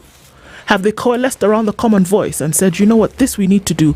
And I am not discussing or voting along party lines or leadership lines, but along the lines of the people. Are we seeing today that there has been a lot more participation and active participation in what is happening when it comes to the leadership of the country and the guidance that money and funds will actually give when it comes to an economic development of Kenya? Today, what will it yield is the question. And are people actually ready to deal with the consequences of not acting? You know, what I'd like to know is how many members of Parliament have actually bothered to ask their constituents or gone through a process where they can with certainty say, I have spoken in this manner, I've had this public participation with my constituents, and this is what they have told me. How many? So that when they speak, they can say, look, I am speaking not as myself, I am speaking as the person I am. I am a representative. And the people I represent have said this. So I am simply telling you what they would like to see. Not what I think they would like, or what I believe they would like, or what I'm going to tell you they have said they like and I haven't, but what, because the language people speak is not difficult to understand or to hear. And when people kick a fuss such as the one we have been witnessing with regard to this finance bill, it means this finance bill has received more attention than any finance bill in the history of this country. Indeed, it has. So, look, CT, in 2023, when the finance bill was being debated in the manner in which it was, and, you know, because there was something specific that came in there, which was the housing levy. Is it a tax? Is it not a tax? And so that became the whole conversation. People went to court, brought it, did not, you know, that happened. And so that grabbed the attention of very many people in 2023, as though this was the first time a finance bill had ever been introduced in Kenya. It is not. Every time there was a budget to be read, there is a finance bill. But it grabbed the attention of people because there were certain things that were happening simultaneously in Kenya at that time. That the economy had tanked, essentially. And at that time, there had just been a change of guard at the presidency. And at the same time, people were feeling, you know what, we really have gotten to the point where things are too tight. Fuel prices through the roof, coming off the back of COVID. There's a new president. And then now you're coming to tell us how you want to tax us a little bit more. Okay. So people were very, very involved in that conversation. Granted, I think people were also ignorantly involved because in as much as it was rejected because it's charging us a little bit more, the nitty-gritty of it did not come to the fore. Today, in a year, I think we are now seeing people who are actively involved and with knowledge. Yes. And with understanding. Yes. Of exactly what it means, where you have a 2% added on what you're already paying, a 5%, a 16%, a 6%. That what it actually means is that you have less in your pocket. But the overriding question here is government actually able to deliver services due to its people without raising taxes? Have we seen this done before? Well, is that not the question that is being asked? But alongside it, there's the question of how sure is the government that raising taxes to the point where people's voices are rising higher than the taxes, how certain are you that this will ensure that you will collect more? Because the entire exercise is so that we can collect more, so that we can meet our obligations. And the question that is being asked, are we really going to be able to do it in this manner? I think you have to ask if obligations are actually being met. Yes, you have to ask that question. Yeah. Are we going to collect more, or will we end up collecting less? Because the exercises, we are told, they are purposed for that matter. And yet, I remember when we had this discussion, Eric was around, and I quoted the year 2021, the COVID period. And I said, KRA and the ministry that deals with finances that KRA belongs to came up with a raft of measures that actually decreased our taxes. KRA had a target of 1.8 trillion Kenya shillings. They surpassed it. They hit 2 point something or the other. The following year, they had a target of, I think, 1.9. Again, they surpassed it. I'm simply saying this. We don't have to quote some other country. We just need to quote our own country and look at what it is. This isn't in the previous century, as I like saying. This is just the previous government. Uhuru was spoken to and he listened. This was the COVID period. Things were tough. KRA surpassed their target. The principal thing that they did was they lowered taxes, not raised them. The situation we are in is even worse than COVID. Worse in the sense that we have never been in a situation where whatever we collect, we have more than 3/4 of it going to pay taxes. I mean, going to pay the loans that we've accumulated. Yes. Yeah. So what remains is a small, tiny amount to meet the needs of the country. I think there's an agreement across board. And that the fact of the matter is that if you want me to run the country, then I collect taxes from you, individuals, businesses. You pay to Caesar what is due. Caesar, in turn, is supposed to take this money or these resources that they've taxed you for, and is actually then supposed to make life bearable for you in the nation. So let's look at some of those things, all right? And I offer you 3 guesses as to what my first one is going to be in terms of what should the government have been doing and has not been doing for the last 5 years. Let's just look at it, for example. You want me to take a guess? Yeah. Well, my first guess is this thing called capitation. Okay. 1,000 points for you, CT. Do with them as you wish. Okay? Now, let's just take education, for example. The assumption is that if you collect taxes, that you're going to have certain things done in the country. Yes. Now, all the time, I mean, we hear until we're blue in the face, right? That we hear, after all, there are very many countries in other parts of the world where they are taxed 50% of their income. And we know that as a result of that, they're able to get things done. And I say, voila, that is a very good example. Thank you very much. You've given us an example of Finland, where they're taxed almost 53% of their income. But guess what? Never will there be a day where they will sit like this and the lights will go off. And it doesn't happen. As for school? Never will there be a day where parents will remove from their pocket even 1 krona, it's called krona, to pay school fees for their children until the time they turn 18. And even when they turn 18 and then they decide to go to university, never will there be a day where they will go to government funding for university and they say, can we get something? And government will tell them, no, try next year. It will never happen. Never will there be a day where there will be a pothole on the road and they'll have to beg, and the pothole goes from pothole and then it becomes crater, and then crater becomes ocean in the middle of the road. Yes. It will never happen. Never will there be a day where somebody in this same country takes a card for health and walks to the hospital and they say, Leo, they won't say Leo in the language that they speak. They'll say, today we don't have Brufen, we don't have painkillers. It can never happen. In fact, today we can't accept your card. It will not happen. We cannot accept your card because so and so has not paid. Never will there be a day whereby the country is hungry and you have to import food from outside because they don't have. No. It won't happen. Now, on top of that, they even have what you call a sovereign fund. That the money has even been too much that they said, you know what, let's take some of this money and put it somewhere in a reserve. Save it for our citizens. Save it for our citizens. Meaning the country has a savings account. So that right now, they say it's Norway that they want to use as an example, or Finland. Right now, today, Norway's sovereign fund, reserve fund, is in surplus of billions of dollars. That means if the people of Norway should stand up today and say, we're not doing again, we want our money, all of you can be paid $4,000. Everybody be going to do what you want to do. It's more. Given the population. I'm just giving you an example because the population is small. Yes. Are they on crack? Is it narcotics, hard drugs that they've been consuming that allows them to do these things? No, it is not. I prefer to you, my friend CT. It is because they've done what? They've been prudent in the collection and usage of these taxes. So when we want to compare and say they are taxed 53%, we also want to compare and say, but guess what they did with the taxes that they actually collect? Look at what they do with the 47% that we give them. Or is it 53 they collect? Jermaine. So that we remain with the 47? Okay, but look at the 53. So when you compare all of those things, so tax me 53%. Imagine, please tax me 53%. However, I will not pay school fees. I even have some extra money somewhere. I say, even if I am suffering today, government has my money.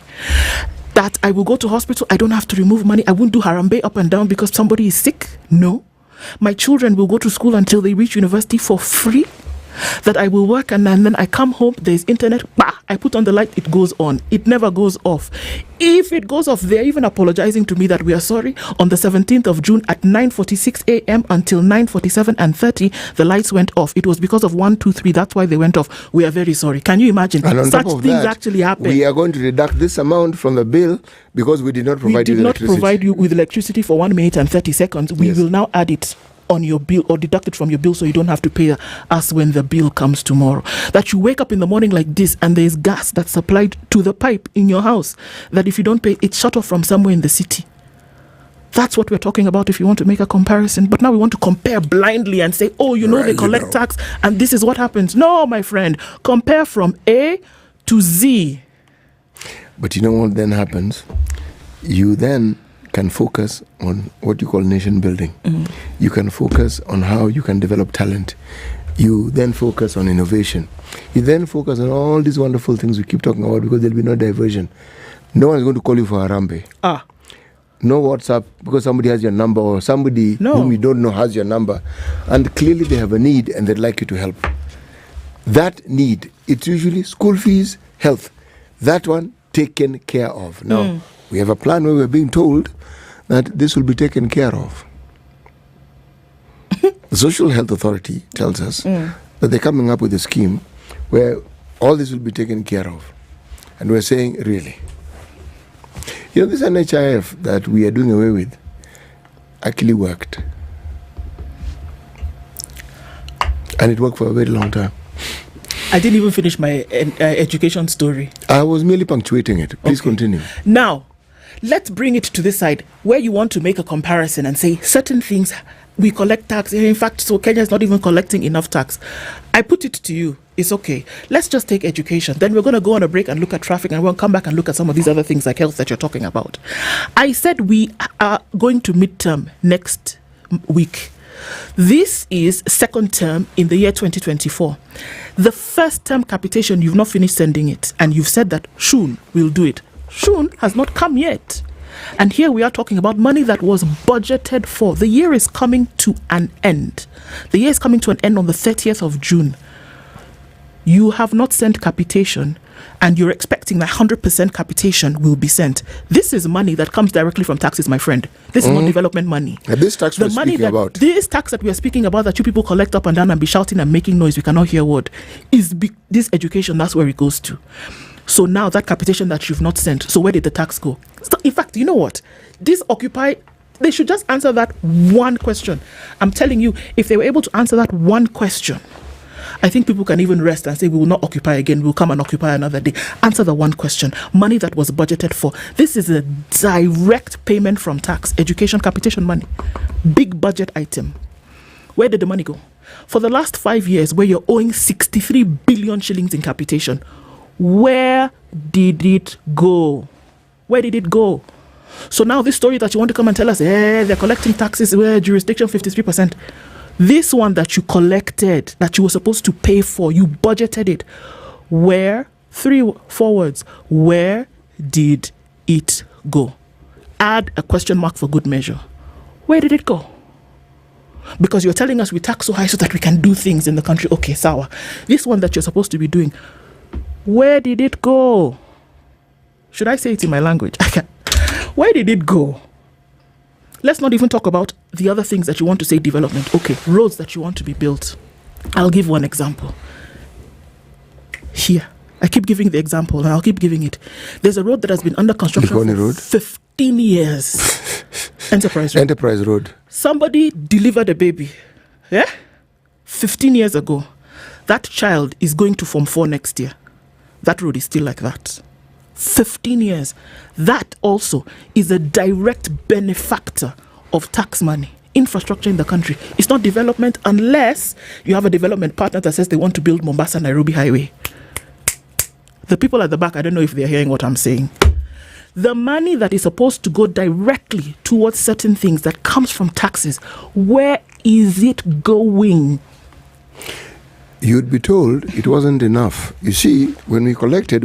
Then we paid our debts. After we paid our debts, not much of it remained.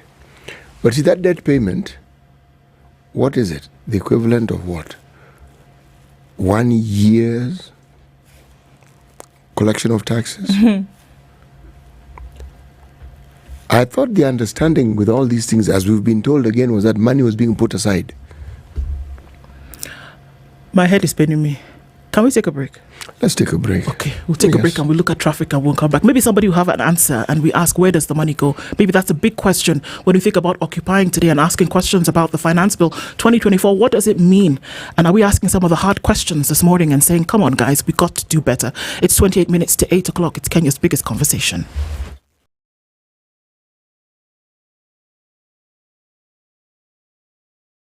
This is the Situation Room, the only way to start your day.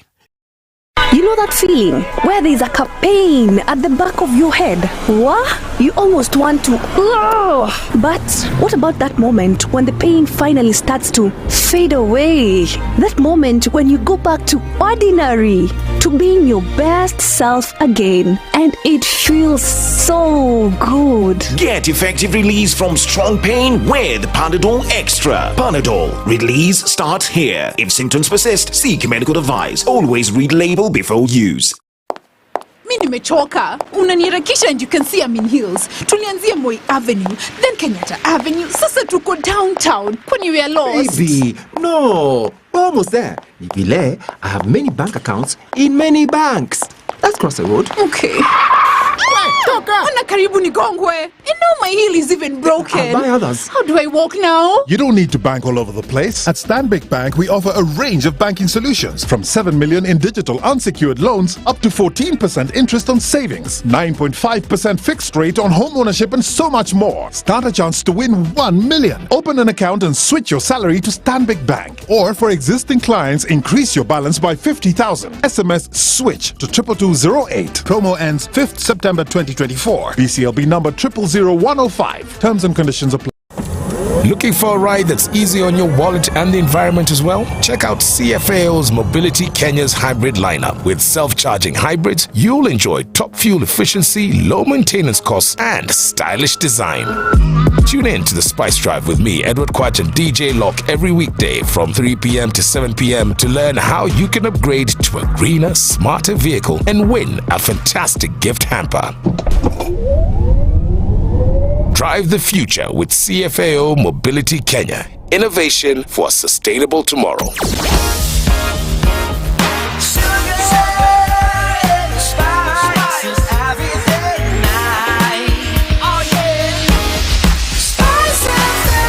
Spice up your life.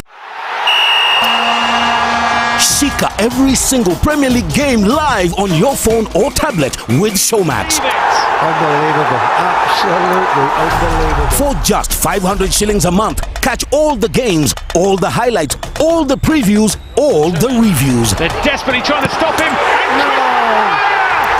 Goal Rush, Analysis, Gen XG, The Righty Show, Live Match Pause and Rewind feature. The world of the Premier League is now in your hands with Showmax. Kushika Showmax and catch every game live mkononi. Download the Showmax app to your phone or tablet today.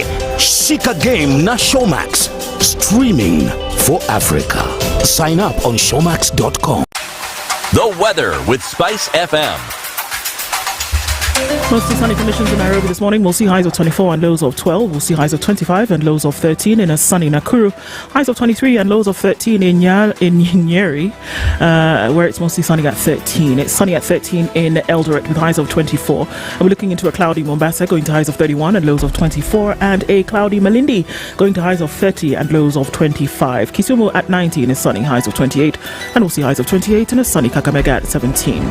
We're looking into Kampala, where it's sunny at 18 with highs of 27, and Dar es Salaam at 25 is cloudy going to highs of 30. It is 26 and sunny in Mogadishu with highs of 31, and we'll see highs of 21 in a sunny Addis Ababa at 12. Alright, Johannesburg at 9, clear, going to highs of 20, and we'll see highs of 31 in a cloudy Lagos at 25. And we're looking into a clear Kinshasa at 21, going to highs of 30 and lows of 20.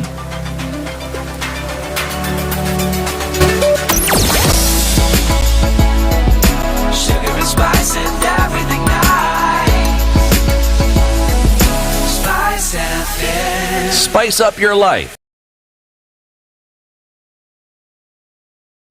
All right, busy into the CBD this morning, and it's coming on heavy. Muranga Road as you're coming from the Thika Superhighway and then through towards the Globe Cinema roundabout. There's some traffic there. It's going to lead you into the center of the city with quite some.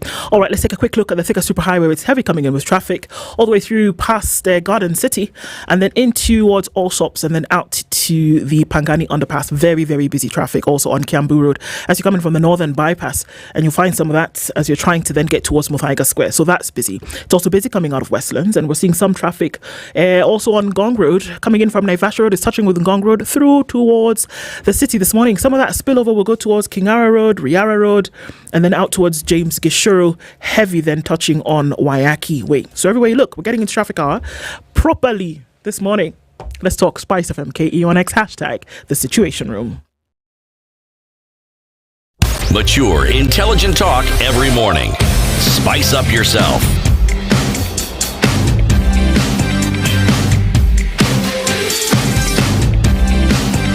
Mornings done right.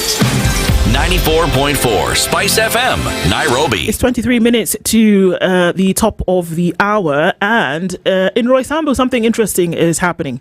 The Aga Khan University Hospital has brought specialized care near you at the Roysambu Specialty Center. It's located at Jewel Plaza at the Roysambu roundabout. It's a new happening, and you're wondering, do you need dialysis? Is there cancer care that's needed, or even a minor surgery? The Aga Khan specialized care in Roysambu is actually made to happen. So some of the services that are available include dialysis, chemotherapy, daycare, surgeries, as well as endoscopies. So it's been brought right to your doorstep if you are in this area. The following specialists are also available: oncologists, gastroenterologists, general surgeons, and internal medicine specialists, amongst others. So Aga Khan University Hospital believes that quality specialized care should be available near where people work and live. Get specialized cancer and kidney care at the Roysambu Specialist Care and Aga Khan University world-class care here and now. You can go onto their website. It's www.aku.edu/AKUHN or call 011-101-11888. So that's happening in Roysambu from now. More information about that coming up. It's 21 minutes to the top of the hour, and we're looking into the issue of the finance bill and whether it will pass in the way in which it will. And the questions about citizen leadership and citizen governance and participation is hot on our agenda this morning, asking the question, when will you get the answers for the questions that you ask? And mine this morning is very simple. I'm not even, of the 1 billion new taxes that are being proposed, even the ones that they've shut down, which were ridiculous from the very beginning. If you can't explain it, it doesn't make sense. That's one thing I've been told. If you, the originator of the thing, can't explain it and it doesn't make sense to you, have no business putting it on other people. That's one. But for me, the question is very simple. That if you have a responsibility to collect taxes from your people, you also are born with the responsibility then to ensure that the things that you said you were going to do with them actually come about. But here we are in a situation where you are then levying more taxes on your people, and the ones that you said you were going to do before, you have not done. I don't care if you were in government a year ago. I don't care if you were not in government 10 years ago. The principle remains that you, as the guardian of the funds and resources of the people, in terms of what you're meant to do, you bear the responsibility, whether you're here today, whether you were there 10 years ago. And the question must be asked, what did you do? Who does an audit of the budget? And then comes and presents to the people later and said, actually, we had told you we were going to spend 600 billion shillings on education, and here we spent 600 billion shillings. Who does that? Who comes and tells people this is actually what happened? That we said we were going to charge an eco levy of 6% or however much, and this is the money that we collected from that particular levy in the year July 2023 to June 30th, 2024. And here is the money that we actually collected from it, and here is what we actually did. Who does that? Who shares that information? When we said that we were going to collect 600 billion shillings and we're going to apply it to education, and we have a gaping hole looking right at us in terms of what happens with capitation, who asks the question? Who does an audit and says, actually, yes, from road maintenance, we did 1, 2, 3, or from the collection of taxes that we did with business, it was then applied here and we can see that education then was funded. Who does that? Who asks the question? Who does the due diligence and presents it to the people? Who? Where does that all come from, if there's ever an explanation? If it doesn't make you mad, it should. If it doesn't make you question, it should. If you don't have an answer, you should demand for one, and you have the right to do that as a people. And I think that's the agenda that we try to push and say, you know what, you should ask the question, and you should ask it until you get an answer. If you don't get an answer, for me, the solution is very simple. That the individuals who are not able to provide you with an answer, by the very fact that they were put there for a position of representation, have no business being there. And you have all the business in making sure that they either are accountable or they take a seat. For me, that is where I stand. And I don't think that there can be anything less that we have to get to the point whereby we're taking this bull by the horns. Otherwise, things are actually going to get messier than they already are. So for me, the questions are very clear. What happens to that which you've collected and we can see that nothing has happened? Before we even get to health, which is a big issue here, what happens to that which you've collected in the past and we can't see for it? Where does that go, CT? Well, you know, we have this... we ask the questions, and correctly so, where does the money go? And, well, a lot of the times we may not know where the money goes, but there are times we do know. Because if the money is available and you're told a certain project will begin, we make certain assumptions. If our assumptions are wrong, then there are people who know more about these things should correct our assumptions and tell us, actually, when we say it was being done, doesn't mean it's going to be done tomorrow. And when we say it's budgeted for, it doesn't mean the money is in the bank.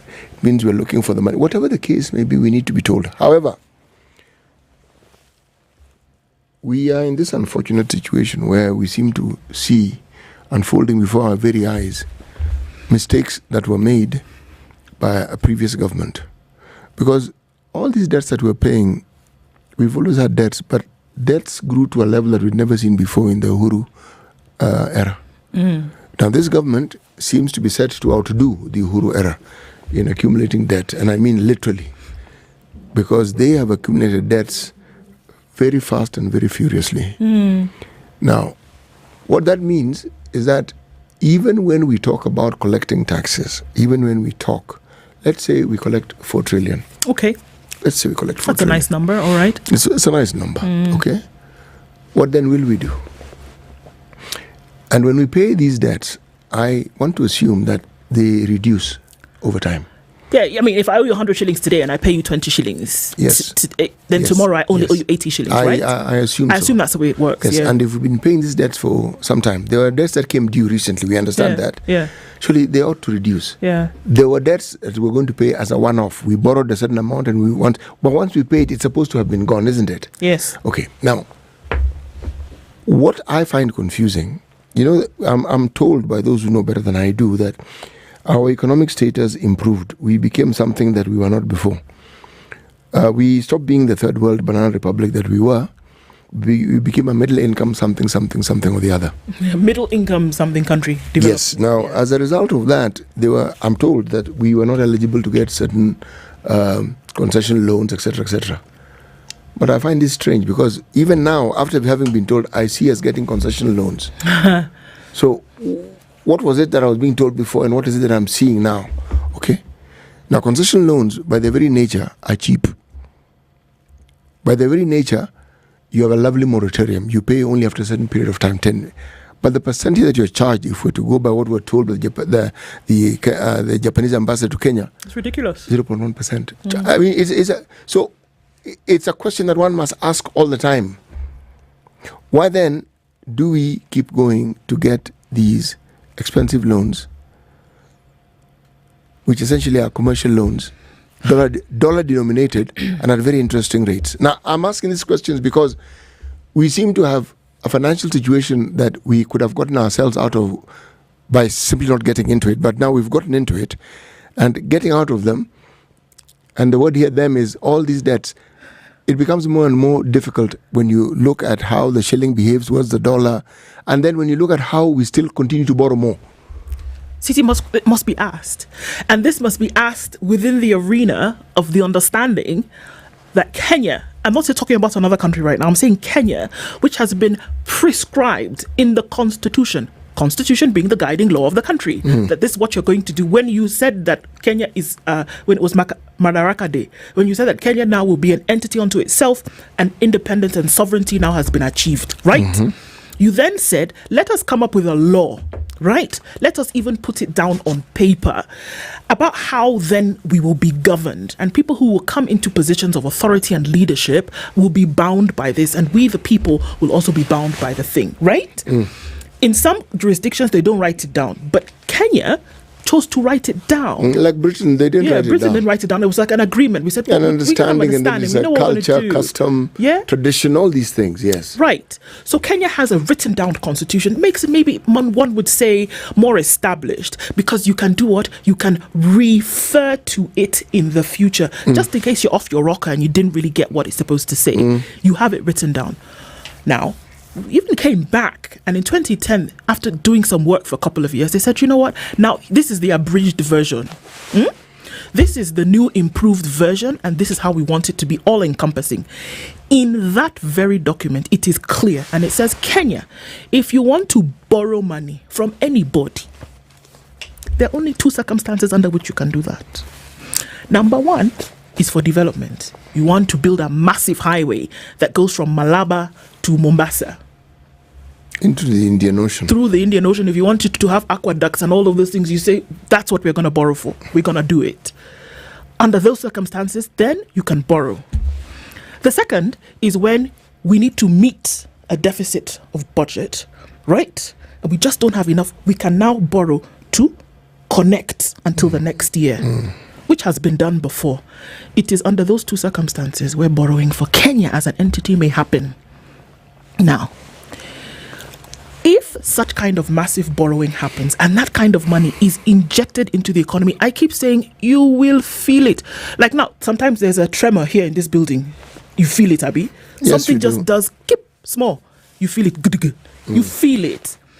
If the borrowing, the kind of money that we've been seeing has been borrowed by Kenya were to enter this economy, you would see it, Abi. And forget seeing, you'd feel it. Okay, you would feel that And then shake. see, and then you would see it. After you feel it, then you would, and then you see, okay, things are flowing, things are happening, etc., etc. Now, connect the two. Borrowing here, in those two circumstances, when you're allowed to, one must ask the question why that did not happen. On this side, all of these monies that are being taxed today, 70% of that collection goes towards paying for these same loans that we are talking about. But then, mon ami, I must ask, where is this development that has taken place for which this expenditure occurred? Let's just take the last 10 years. Don't tell me the SGR. Tell me something else. Tell you something else, what? And now, where the money went? Yeah, that's my question today. Have you noticed? I'm like a dog with a bone. Development. Which one? Where did it go? The kind of money that we're talking about in the trillions that's being paid back as loans, whereby this money then that's being collected, where you're being taxed, echo here, digital here, bread here, packaging here, etc., here and there, is not coming to fix your roads, is not coming to educate your children, it's not coming to build schools, it's not coming to fund SHA and SHIF, it's not coming to make sure that your children can go to school free of charge until 18. It's not fixing the potholes in roads. 70% of that money is going towards payback of loans for which you cannot see what was done. It's witchcraft. You know when you I'm say sorry, it's juju. Voodoo. Yeah, there's no other way to describe the thing. I'm sorry. When you look at those amounts, really, they are colossal. And they're sort of amounts that ought to change the country significantly. That is the simple reality. But there is a term that I have mentioned here before, and I'm going to mention it again. It's called revisionism. What I marvel at is how it is people who are in leadership positions, political leadership, they and their cronies, imagine that a time won't come when they will no longer be in those positions, because that time will come. You don't even have to tarry a while. It'll come in the by and by. When it comes, people then look and they say, this happened now, but we're in a position to determine this because we have documentation for it. How is it that people can speak so knowledgeably about the Kibaki era? Well, because with the revisionism, we look back and we say, this particular leader, this is what they did. At the time, we may not have agreed with it, but this is what we saw again, not what we heard. Now, here we're talking about what we hear, but the seeing bit doesn't quite connect. Now, what we see instead is people giving large sums of money at Harambes. There's something called a lifestyle auditor. I don't know whether they're aware of this or they forget it from time to time, because at some point someone's going to ask the question, we know what you earn, we know which businesses you run, we know how much you pay, and how much you earn from those businesses, if you have them. And KRA can give us an even better account because they know how much you pay. So if that's what you pay in terms of taxes, where do you actually get this other money to do everything that you do? Now, I'm saying this because when you look into the future and you look at the rear view mirror and you look at the past, you are revising. You're looking at it again. It tells a very different story. Because remember the borrowing and the ceilings that we went to and the going to parliament so that they can increase our capacity to borrow were based on the understanding of what you're saying we are going to develop.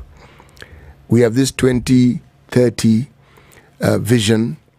We have this 2040 vision, okay? But we're in 2024. And in 2024, the bit of that vision that's supposed to happen now isn't really very visible. So we have a problem there. And we're asking for visibility because it must be somewhere which we are perhaps not privy to, and those who are privy to it might point us in the direction so that we can actually see and know that,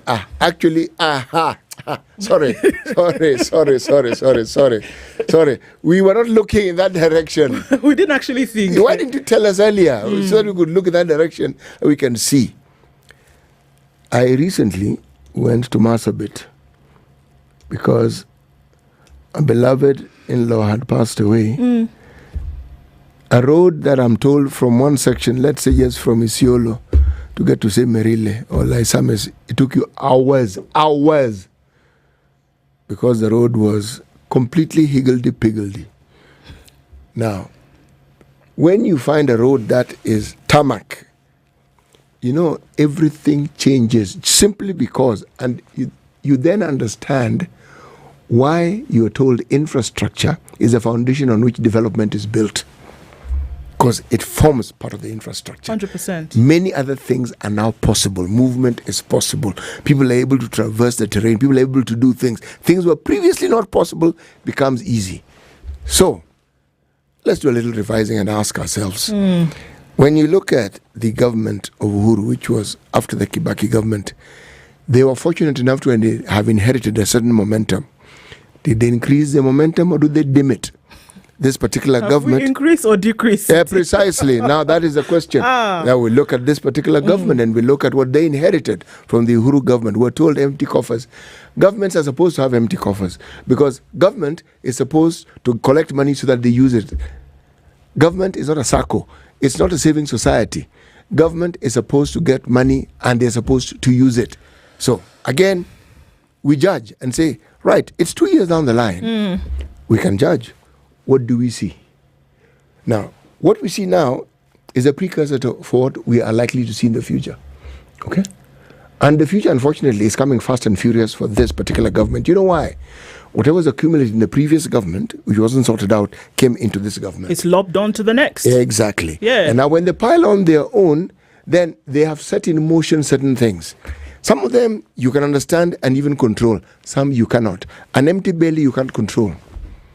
Unmet expectations you can't control. Children who cannot go to school because their needs have not been met, you cannot control. The price of things cannot be controlled. The cost of living, people don't know whether they're going to live tomorrow, eat tomorrow. If that is the constant reality, the outcome is something you will not control.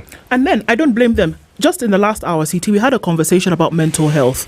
And we were asking the question, so when is something going to actually be done about it? Now, these things that we speak of, and I'm going to keep connecting it to this finance bill or to taxes and its collection and to the responsibility that governments have to actually make sure that which you demand of your people, are you actually the vanguard over these resources in a responsible manner? And my friend, if you are not ready to answer questions, you have no business being in a position of leadership. No. If you are not ready, or you feel a certain type of way, you feel uncomfortable when people ask you, what have you done? How have you done it? And the money that you have been given, how did you spend it? If you are not comfortable asking those three questions, you have no business being in a position of leadership. You shouldn't have taken the responsibility. You should have, even when they voted you in and you were not ready to answer those questions, you should have said, thank you very much for your vote, but I'm not doing it again. Let somebody else take it. If you're not ready to be embarrassed, if you're not ready to be asked, if you're not ready to be held accountable, you have no business being in that position. Mon ami, you don't. So here we are, and they're saying we're going to have to connect it. These are brick and mortar issues, CT. They're outlined, again, remember the guiding law that you wrote down in terms of the Constitution? You wrote it down. And I say this, we speak for Kenya, but we speak for other countries. You speak for Nigeria, where things are shambles, is the big brother of what's happening today. So we ask ourselves the question, if you are not ready to answer, you have no business being in a position of leadership. Look for another line of work. Look for something else. To go and do something else. Run your own private business where you answer to yourself. But now you have the lives of 55 million people in your hands, in your mind. When it comes to making a decision, you have to. These are brick and mortar issues, CT, education, health, infrastructure. So if that cannot be handled, CT, do you really believe that somebody is then going to say, let me allocate resources to make sure that those who are living with disabilities are taken care of? That those then who are living with mental health issues are taken care of? Do you really think that what people consider to be the not so brick and mortar issues are handled? Do you really imagine that a world like that will come into existence where those things are taken care of, if these ones, which are outlined, black and white, you're not able to take care of, and you're telling people that you want to collect taxes every day? It's juju. You know, let me quote, having made the first mistake, this government seems obliged to make even greater mistakes, to pile them on. Now, they will be judged harshly, and rightfully so, because you cannot get yourself elected on a platform of phenomenal change which people believe is coming their way, and then they get the complete opposite. It's time to say no. Now, the question that then arises with our members of parliament and our elected leaders, when we talk mental health, and we have all these dire situations, then you read headlines like 2027 battle, MPs lay siege to governors. Yet, God Almighty. Exactly. Where should the mental health discussion actually begin? Because is this really a priority, honestly speaking? It isn't. I said the ones that are written in black and white are not a priority, and they're not being done in the manner in which they ought to be. When will we get to the others? And so you need to actually sit up and actually take this thing by the horns and deal with it as it ought to be. Until you get there and you're able to answer the questions and being held accountable, then it's child's play and we're playing around with it. And we're coming to the top of the hour, but you know what? A lot of work has to be done. The sovereign have to take back their power. This is what it gets to. Good morning. It's 8 a.m.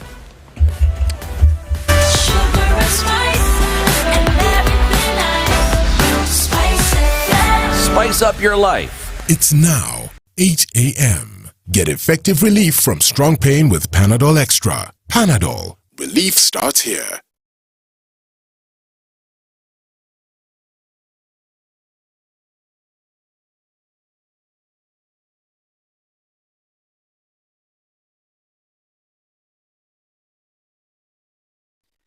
Good morning. This is Newswire. Dennis Aseto.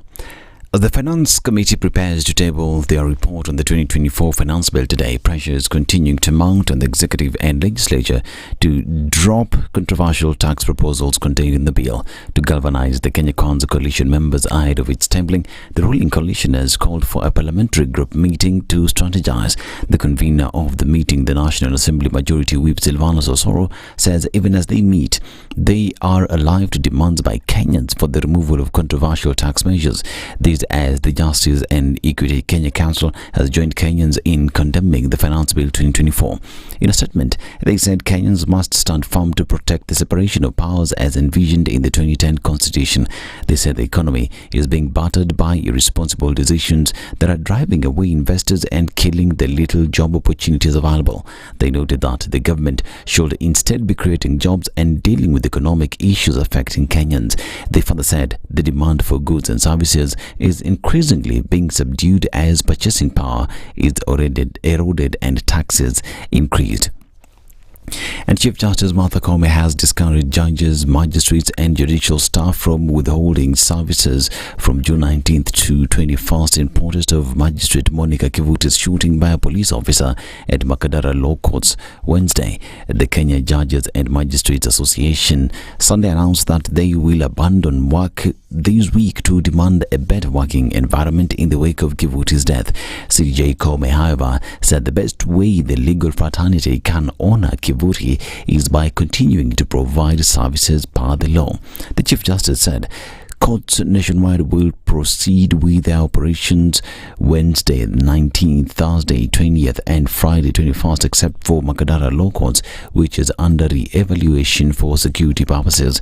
Judges, judicial officers and staff will utilize virtual courts and secured permanent courts as needed. And Inspector General of Police Japhet Koome has assured all judicial officers of their safety while administering their duties following the unsettling killing of Makadara Law Courts Principal Magistrate Monica Kivuti. In a statement, IG Koome asserted that the National Police Service will remain firm in ensuring that all judicial officers, including Chief Justice Martha Koome, will be accorded full-time security. This as President William Ruto condemned the attack that led to the death of Principal Magistrate of the Makadara Law Courts Monica Kivuti. He described our demise as unacceptable and something that should never happen again. Meanwhile, the CJ will be leading Kenyans and employees of the judiciary in holding a memorial service for the late judge. Now, all sessions of the Makadara court where the late Monica was injured have been suspended today, just like other courts in the country in honor of Kivuti. Makadara Law Courts is closed until June 24th for reorganization following the tragedy of the judge's death. The cases that were supposed to be dealt with in the Makadara court will be transferred to the Milimani Court to avoid any backlog. And the National Assembly Education Committee will today meet with the Teacher Service Commission over the employment of 46,000 junior secondary school interns.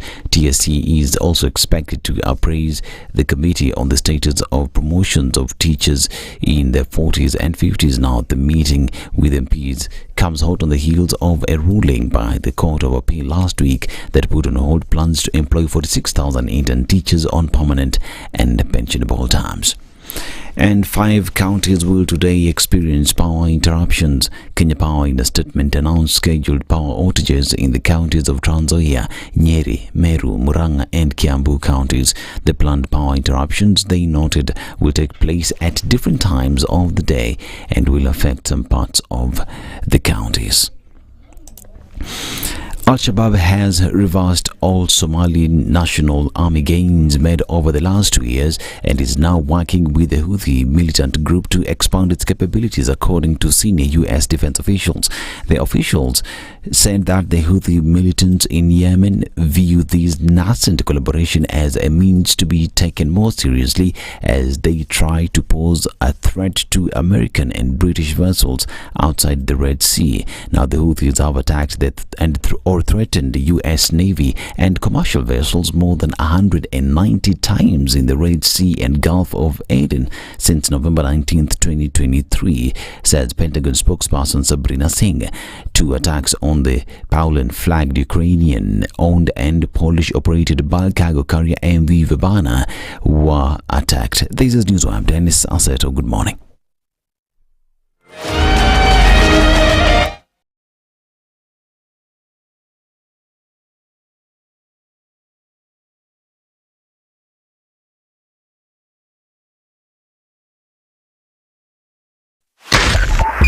.5 Spice FM, Kisumu.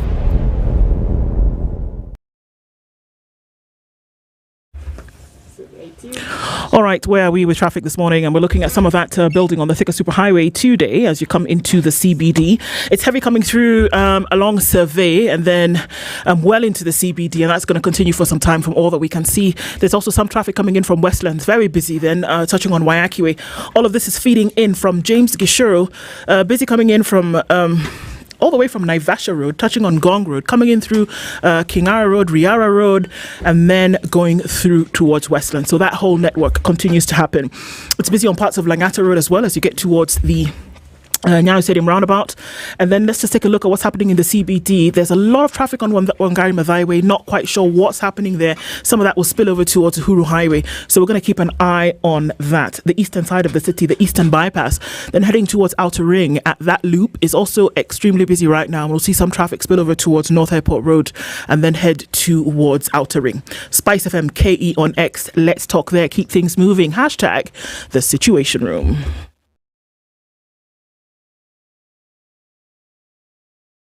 Three, 2.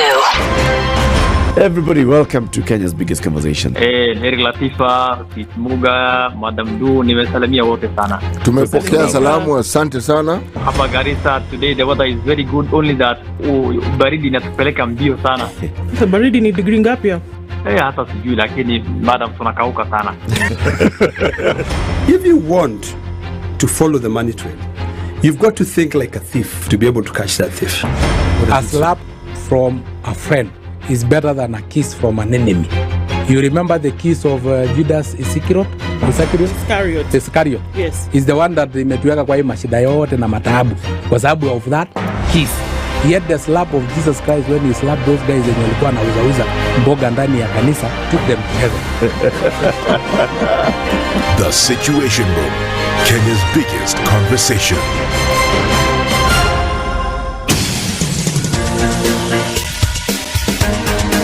This is The Situation Room, the home of hard-hitting political commentary and penetrating insights about the state of the nation. This is a talk radio experience like no other. The Situation Room, a place for hard truths, debates, and elevated conversations. The Situation Room, witty, political, engaging, deep, controversial. In the room, we have C.T. Muga, researcher, academic, seasoned political observer, a fountain of wisdom in these politically uncertain times. Ndu Oko, Nigerian by birth, Kenyan by choice, communications expert, Pan-Africanist, a truth seeker and believer in people power, and Eric Latif, agent provocateur, the man in the chair, seasoned journalist, news hound, a man who believes in punching up, not down.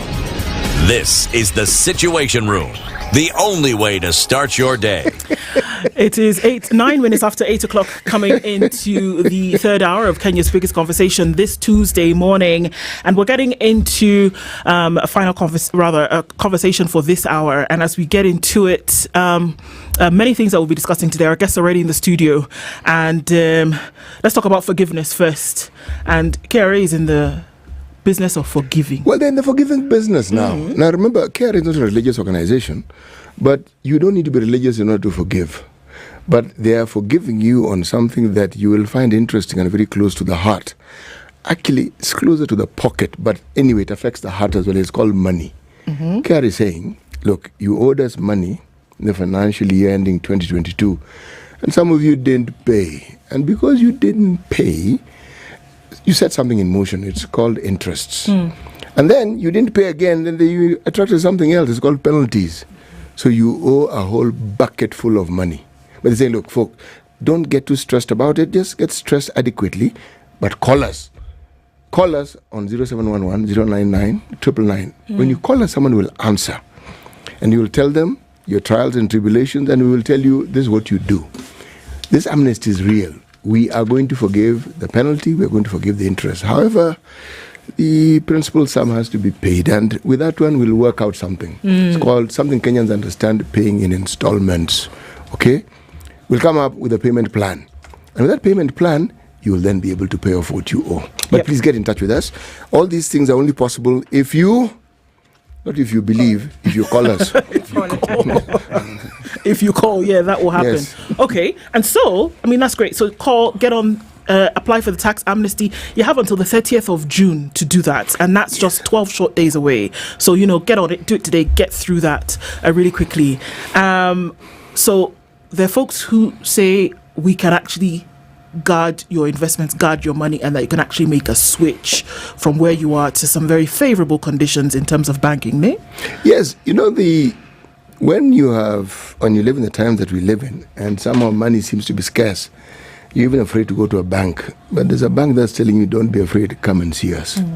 And come and see us with a good reason. Because one, if you feel you are at a point where you need to live in your own house, or you've been in a position where you've been trying to buy your own house and the interests are killing you, come to us and talk to us and see what we're offering. It's called Stanbic. We'll charge you a flat rate, constant, it won't change. Come sunshine or rain, 9.5%. You see? Yep. That's what yes. And you're going to ask how? Well, there's an institution called Kenya Mortgage Refinance Company.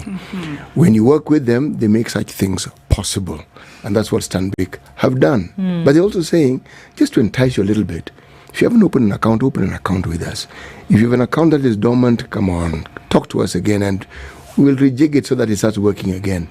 Now, if you want to really benefit, deposit just 50,000 shillings. This immediately gets you into a draw. Every month, you are likely to win 200,000 shillings. That's the first prize. First runner-up, I've been told, is not number 2. It's first runner-up. You will be able to get 100,000. Or is it 50,000? Third runner-up is the 50,000. 200, 150. That's what you are likely to earn. Then there's a big draw after 3 months, and that big draw, you could win, not that you will win, could 1 million shillings. Look at that. First runner-up, 500,000. And the other runner-up, who's number 2, will get 300,000. Now, these things are only possible, again, if you have an account and if you deposit 50,000 shillings. Now, it may sound like a lot of money. Well, you spend money to get money, don't you? Indeed you do. So let's assume that you've done all that and need to take a minute and relax, eh? So what happens is that Showmax says there's an upgraded streaming platform for Africa, and www.showmax.com is where you find that. You need to do one of two things. You can either get on there and sign up and register and start to watch, or you can download the app on the Google Play Store or the Apple App Store. Showmax, start watching today. The Euros are on. Countries are playing each other to lift the European title. Guess what? You can actually watch this live on your mobile for as little as 500 shillings a month, or get onto TV series and all sorts of great stuff whereby you watch for at least 300 shillings a month. Gigi actually premiered yesterday, and it's a crew of girls. Jules runs this crew, and going through the intrigues of living in Jericho town, and or rather Jericho part of the city, and just the different intrigues that they have to go through. Gigi premiered yesterday. Catch every episode every Tuesday evening on Showmax. Hey, see, we talk. It's a conversation. Anyway, our guests are here in the studio, and we'll be talking about public participation. We got into that a little bit earlier today, the first hour, where we're looking at all sorts of conversations happening this morning. And so help us out with that conversation this morning. Caroline Gaita is here. She's not a stranger to the room. It's good to have you. She's the Executive Director of Mzalendo Trust. Caroline, good morning. Good morning. Happy to be back. Good to see you. It's been a while. It has. Yeah. Happy to be here. Thank you very much for being here. Philip Nyakundi Gishana. All three of his names have been presented this morning. He's the Policy Director, Africa Global Financial Integrity. Thank you for being here this morning. Good morning. Good morning. Karibu sana. Yes. Thank you for being here. We're going to be talking this morning about strategic litigation against public participation, and we're going to be looking into that. But to welcome you properly, not just anyhow welcome. CT, of course, goes and he collects proverbs from around Africa, and he's gone to a beautiful island nation this week, and so he's going to tell us what the proverb is, and then you will tell us how you would interpret this proverb. The only assignment we'll give you today. Okay. Yes, the country is the Island Republic of Mauritius. We say island because we think Mauritius is just one island. Well, there are several islands. There's Rodriguez, there's the Aglega, and there's Brandon, rather Saint Brandon. I know most people didn't know this, but I'm sure they know what the capital is, isn't it? Am I most people? Okay, you are definitely most people who know it. So please tell us. Pohiri. Yes. It's written Louis, but it's pronounced Louis. The proverb, the cleverness of one alone is a shallow well that soon dries up.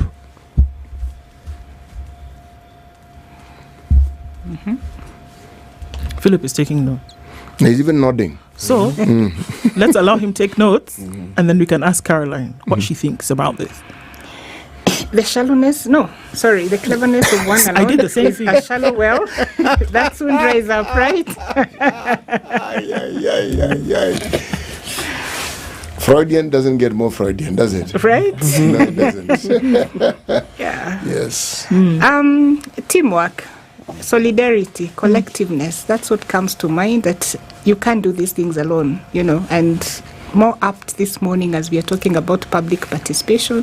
You cannot make legislation, you can't change policies without communal input into the things that you're doing. Voila. Yes. Lands home. Philip, what about you? Thank you. Fully agree. Just to say that no one has the monopoly of all the wisdom, that even the most cleverest person in the room is that person who listens and also accommodates the views of what others are saying. In that way, you're able to even shape your ideas better. Yeah. Wow. Yeah. When you get a little bit from everybody, then I guess it all comes together and it's actually able to make it work. I think that gives us a fantastic opportunity to dovetail into our conversation for this morning. And I don't think it'd come at a better time when we're looking at issues to do with public participation when it comes to how Kenyans, Africans will be governed and how their resources will be used. Can we start off with a very broad definition of what public participation is as you deal with, Mzalendo Trust, Caroline, and as we come back to how Philip also deals That's the African Global Financial Integrity. When we talk about public participation, what are we talking about exactly? I think for us, it's really simple. It's ensuring that citizen voices are on the decision-making table, that whether you're making policies, whether you're planning development projects for your county or for your ward, whether it's parliament that's making legislation, it's not legislation or development programs or policy development in a vacuum. It's ensuring that citizen voices count. It's also about ensuring responsiveness, because then if you have citizen priorities considered, then whatever you're coming up with, be it a law, be it a policy, be it a project, it means then it is responding to citizen needs. So, in summary, I would really say is citizen-centric kind of policy development, legislative development, project development that ensures that citizens are at the center of it. And as Kenyans, this is an inherent right that the Constitution has given us. It's one of the most transformative elements of our Constitution, and it's one that citizens should really take advantage of to inform how they are governed, to inform priorities that they deem fit for their different spaces, and to also hold those that they elect or appoint, those that are appointed, to account. Because if you are engaged, then you know what's going on, you know how your budgets are being used, you know how your priorities are being allocated, and therefore you can go back and say, this is not what we said, or this is how much money we allocated, and this is what you've done. It doesn't seem to meet that budget cost that you promised us at the last public participation forum. So citizen-centric, citizens at the center, citizens at the decision-making tables. Yes. Okay. I mean, there is the effects of strategic lawsuits against public participation, which we'll be looking at today in detail. Yes. But even before we get into that properly, Philip, do we see right now, and let's just use Kenya obviously because we're here now, but then this can be extrapolated easily across the continent, but do we see that public participation is front and center when it comes to decisions that government is making covering the sovereignty of the people? Do we see this? It has been a mixed bag. When you talk about public participation in Kenya, that in the sense that you're looking at processes, policies and legislations that have been put in place properly that open up this space for public participation. As Carol has mentioned it, we have legislations all the way from the Constitution, Article 33, 34. You have access to information, because then you cannot participate if you don't have the requisite information. We do have procedures you put through the standing orders in Parliament that encourage or provide space for public participation. But while all this is happening, the reality has been different. What we normally say, vitu kwa ground are different. What people are saying is that while these spaces do exist, there are newer ways of dealing with those spaces and killing off those spaces so that they remain cosmetic. And the question that you ask, Carol, how we look at it, public participation, is an issue of transparency and accountability. At least us from GFI, we look at it and say that for every action our leaders take, they should be accountable to the public and the citizens who pay their salaries and who they owe the ultimate responsibility. When we look at one of the biggest issues we've been struggling as a country is an issue of corruption, and that is where we have the biggest challenge, because from the corruption angle, we look at it from people who want to report, these issues. We look at people who want to speak about these issues and, have dialogues and what kind of actions they need to take in terms of interventions. But we are seeing that that is not happening properly, and newer ways are coming up to ensure that completely those kind of discourses do not happen. Yeah. Okay, so when I looked at this the first time and just looking over over yesterday, and I looked at SLAP and I thought, okay, hold on a minute, how is this a good thing, right? Because we're looking at the effect of strategic lawsuits against public participation. I said, hold on a minute, this is this is not a good thing. It's a bad thing. It is, right? It is a bad thing. Okay. It's a bad thing. So I thought, okay, so what is slap? I mean, I know what a slap is, and many would say that actually it seems like it is a slap in the face of Kenyans, where we've established that there should be public participation, that there should be citizen-centric decision-making at the government level, at any level in the country. So when we look at slap, and I thought, well, actually it is. It's a slap in the face. It's a slap. It is a slap in the face. It's an affront to sovereignty. So what are we looking at here when we talk about the strategic lawsuits? Are we assuming that there are lawsuits that are designed to muzzle the voice of Kenyans? Not just muzzling. I think whether it's the corrupt, and let me use the word corrupt, or those that are not purveyors of freedom of expression or good governance or accountability and transparency, they're always a step ahead of the rest of us. So whilst we are talking about public participation and ensuring responsive public participation, there are other emerging ways that on the face of it look very soft, that are hindering or impeding effective public participation. And slap is one of them. And slap, it takes many forms. It's judicial harassment of whistleblowers, of people that would facilitate public participation.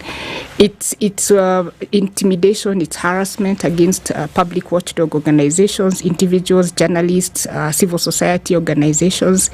It is ensuring that it's premeditation against issues that may come up. So you're an investigative journalist. There's a case that you've been working on. You're about to release the reports through a media house like this one, and somebody quickly goes to court to stop you. But they don't just stop there. It's not just about going to court. It is a process that then ensures that you're held up in, protracted court cases for a long time that drain you financially. It is harassment for female journalists, as you see from the report. It could be sexual harassment, family intimidation. It's ensuring that as a media house, you spend so much time on legal recourse as you try to secure your journalists as opposed to reporting on the issues. But also more critically, it's ensuring that the news, the information, the investigation that you're carrying dies. Because if one media house is threatened, it then makes it almost impossible for other media houses, for other human rights defenders, for other civil society organizations to then stay on the issue. And that way, the issue dies. To say that slaps is not... it's not a new thing. In fact, I think from our research and from our reading, it's been there for almost 35 years. It's not peculiar to Kenya. In Kenya, it's actually coming up. But if you look at countries like, America and Europe, it's been an ongoing thing where if an issue is under investigation, the culprit quickly goes to court, secures orders that stop you from either talking, publishing, disseminating, or even investigating the issue at hand. And so for us, then, slap emerges as one of the biggest threats, not just to public participation, but also in terms of access to information, freedom of expression, and all the other rights that the Constitution, grants us. And for institutions such as ourselves, that, we are watchdogs, you need a space that allows you to do the work, allows you to disseminate your findings of the work that you have done openly, freely and openly. Allows you as an investigative journalist to be able to carry out your investigations and be able to disseminate your findings. Slaps, unfortunately, work against that. What are some examples, Philip, of a slap suit, for example, that we have seen in the country that would exemplify what Caroline is talking about? In this country, we've seen a number of them. And as Carol has said, that it is something that has been here with us for a long time. And initially, we started from what we could call, criminal defamation. We had journalists who could be sued, who could be sued for what they have uttered, but criminally, so that they would be charged in court and charges, and they're jailed for it.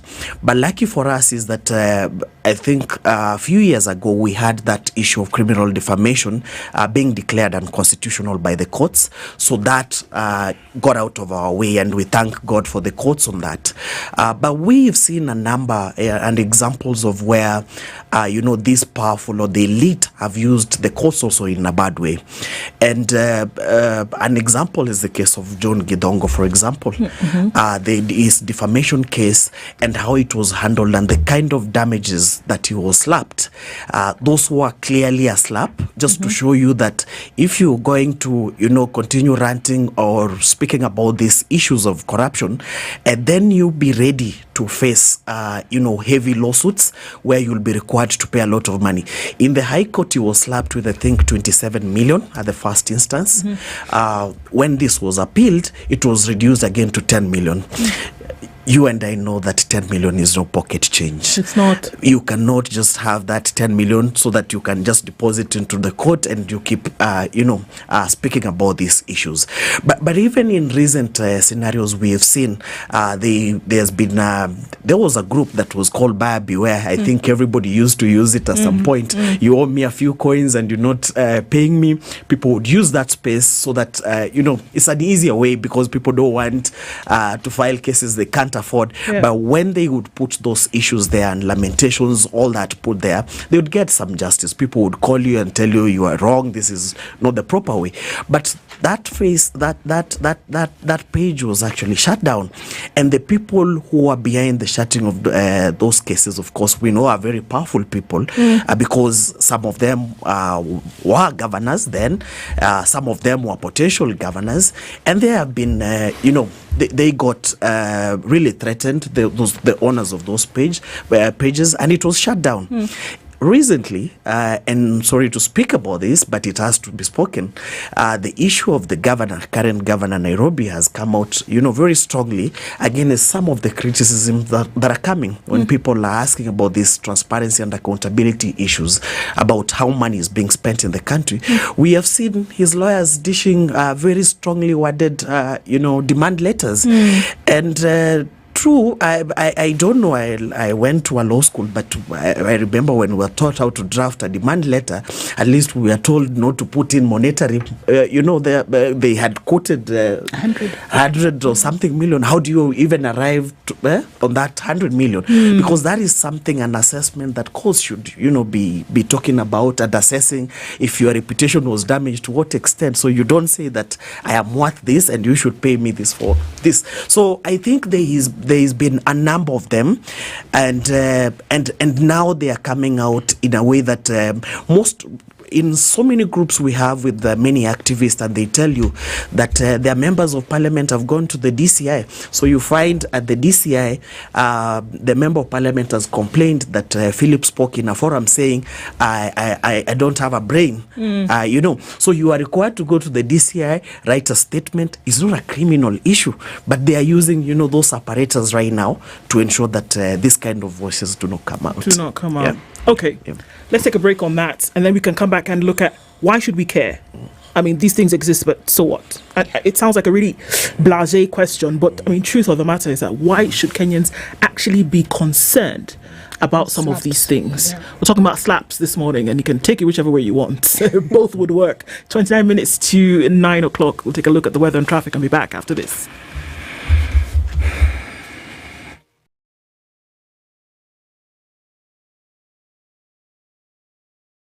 This is the Situation Room, the only way to start your day. If we just gloss over issues and hope that time heals, then we might find that in generations to come, we might be back at the same situation. And the whole thing is born of stolen elections. Spice. When it comes to the decisions you make, you must be independent. There's no way you can allow one institution to dictate to you how you're going to conduct your operations, how you're going to decide cases. It's a no. When you weaken the institution to the point where they cannot take action, then you realize that politicians have to come up and now start dealing with the issues. That conversation has to die. Our politicians do not like the hard stuff. We must insist on the path of doing things right, whether popular or unpopular. Money changes hands. That is a fact. If you have political goodwill at the highest top, like in Rwanda, then corruption will be an issue of the past. If you don't have political goodwill at the top, we will pass laws, we will amend laws, we will continue passing laws and re-amending laws, and nothing will happen. This is the Situation Room, the only way to start your day. The weather with SpiceFM. Sunny conditions in Nairobi this morning. We'll see highs of 24 and we'll see highs of 25. In a sunny Nakuru at 15, it's 16 and sunny. In Nyeri, highs of 23, and at 13, Eldoret is sunny, going to highs of 24. Cloudy conditions at 26, going to highs of 31 in Mombasa, and we'll see highs of 31 as well. In a cloudy Malindi at 27. Kisumu is sunny at 21 with highs of 28, and at 19, Kakamega sunny, going to highs of 28. Kampala this morning, sunny at 21 with highs of 27, while looking into a mostly cloudy Dar es Salaam at 25, we'll see highs of 30. Into a sunny Johannesburg at 10, we'll see highs of 20 and lows of 8, while Mogadishu at 28 is partly sunny, going to highs of 31. It's 16 and sunny in Addis Ababa with highs of 22 through Tuesday. Cloudy at 24 in Lagos, going to highs of 31, and at 20, Kinshasa is cloudy, going to highs of 30.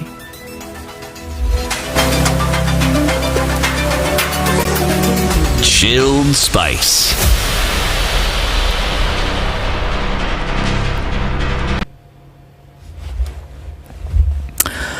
There's quite some traffic coming off of the Eastern Bypass. It's going to go towards Outer Ring, at least for now, just at the entrance exit of that. And then going all the way to the Thika Superhighway, coming from the back route, I think we're not having too much of an issue until you get just to the junction. Incoming traffic from Allsops at that junction is going to go through heavy on the Thika Superhighway. The service lanes operating smoothly, though you might want to think about that till we get to that tunnel area, and then things are going to slow down and there's heavy traffic there. It's reducing significantly on Kiambu Road, so I think we should be fine getting towards Muthaiga Square and then out into the city. There's still some traffic on Gong Road heading out towards town as well, but it looks like Tuesday will not be too crazy, but we're going to keep an eye on things all the same. Talk to us, SpiceFM, KE on X, hashtag the Situation Room.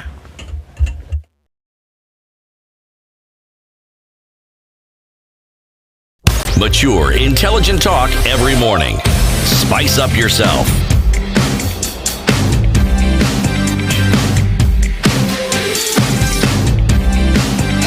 Mornings done right. 94.4 Spice FM, Nairobi. Coming into 25 minutes to the top of the hour, our guest this morning with us as we look into issues of public participation. And just continuing with that are Caroline Gaita from Zalendo Trust, as well as, I'm going to say GFI now that you've given me that nice acronym, Philip Gishana. And we're looking at SLAPs and issues of public participation.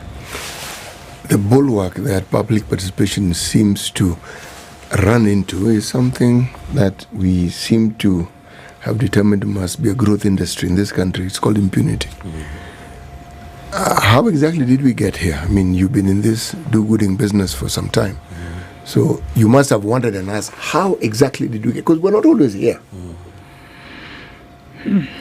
Yeah, that's... We haven't, but we've seen continuous disregard for the rule of law, for court orders, and I think it's been an incremental kind of step where in 2010 we were on a high, had the new constitution and everybody was doing good and trying to do what the constitution says.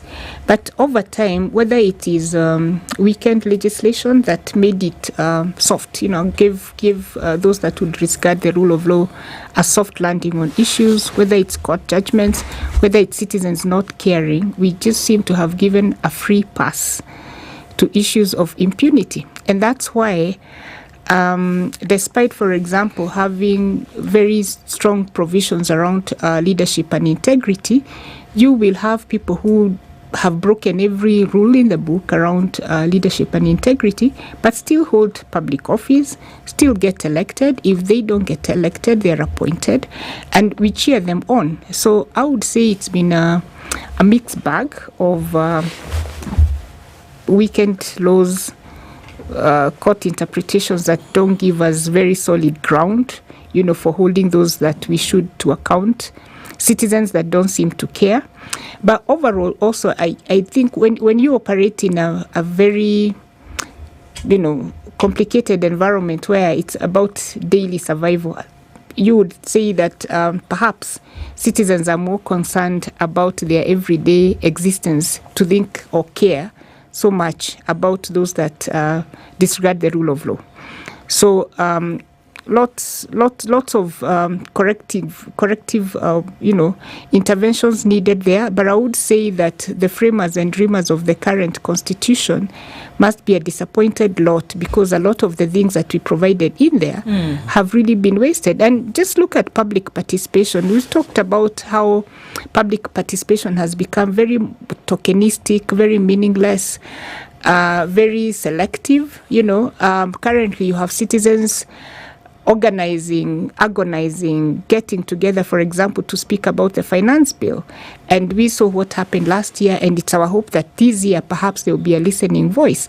But what happens when citizens come out in droves, give out memoranda, and a bill is passed without any changes, or with changes that don't impact what the citizens were saying, and we move on as if nothing has happened? So that level of impunity, and because there are no consequences, to me, seems to be the biggest challenge that we face, that it should count for something, but it hasn't. Why should citizens be concerned about any kind of litigation that comes against? I mean, people could just say, you know what, well, that's great, something is in court, but we can carry on. Why should it be a bother? Citizens should be concerned. One, on the issue of courts are normally to be seen as arbiters, unfair arbiters while at it. When courts then turn oppressive, there's that trust that is broken between the citizens and that kind of that arm of government. We have always known that when the executive has gone rogue, we have always relied on the judiciary to right a few wrongs here and there. But when the judiciary then becomes an arbiter, an aider of these wrongs, then we should be scared, because then the citizen doesn't have anywhere to run to. I think in this country it is fair to say that at least the little bit trust that is left with the institutions, the judiciary enjoys the largest amount of trust, even with its own challenges. We know what Kenyans think about parliaments. We know the names they have called parliamentarians. We know that with the parliament, you're never sure about anything, whatever, even if it's an impeachment, you're never sure about the laws, the way they'll go. And citizens, don't trust. They have raised their issues, and they have very little trust on these other institutions. So for me, the courts remain an arbiter that should handle issues in a fair manner. When they punish an individual for speaking on a public interest issue, then it means, for example, you and me in our smaller spaces, that we should forever shut up. And that is the worst kind of society we'd want to have. It is worse than a dictatorship, because then the whole essence is that you don't speak up against any ills. Do you think that we as a people are a trusting people and we trust leadership, or do you think, I'm speaking to the situation we currently find ourselves in, or do you think that we've given up? I personally don't think we've given up. We've got a mixed way. We realize some of the problems and the issues we made. Some of us are questioning the choices that we made in the last election, and we are realizing that we did some few wrongs here as citizens, and we need to change. While people could be looking at it and saying, well, they can do whatever they want, at least now we are seeing also people coming out to say, no, you can't do all you want. And citizens are coming up and speaking about this. How well they use the ballot moment, I think, remains something for us to see. But I believe people are fed up with how things are going. Don't you think that the ballot has been used quite well? If you look at the attrition rate of elected leaders, we do get rid of people we don't particularly want. So what is it? Because this we do. To some degree, by and large, if you look around the country, especially at the level of members of parliament, man, the attrition rate is high. Okay? But the question is that really our full mandate as citizens? Does our constitution only give us that particular leeway to handle these matters of oversight on the people who we've determined to represent us? Is it only the ballot, or is this something else we're supposed to do? And maybe to your question, on the issue of attrition, perhaps the question is, yes, high attrition rate, but what are we replacing those that you have removed with? Because that's at the core of it. What is the quality of leadership that we are putting into office? So it's one thing to remove leadership, it's another to replace them with better leaders. And I don't think that's the issue. Do you think that we're having this debate of, because we seem clear about what we don't want? Yes. But are we clear about what we want? If you look at the level of citizen engagement in the last 1 year or so, I think there's an increasing awareness of the sort of leadership that we want. Whether that translates into the ballot come the next election is a question, and what we should do in between to then ensure, because increasingly people are beginning to realize that choices have consequences, that it wasn't just a thing that was said in the past, that the type of leader you elect represents you. Of course, there are many other, interests in between, whether it's political party spaces, whether it's political party directives for parliament, whether it's the sort of citizen. There are issues we've raised, for example, around, money and its role in the sort of leadership that we are getting. So there's all this mixed bag. But at the core of it is citizens asking themselves, what sort of leaders do we want? When we get them, how do we hold them to account? When we have held them to account for 5 years, how do we make sure that we either punish or reward them in the next general election? And that has been a disconnect, if you ask me, because you will have citizens complaining about leadership. As an institution, we do scorecards, we do accountability reports. In the civil society, you have all these reports that are done, whether it's on anti-corruption or corruption, whatever the case may be.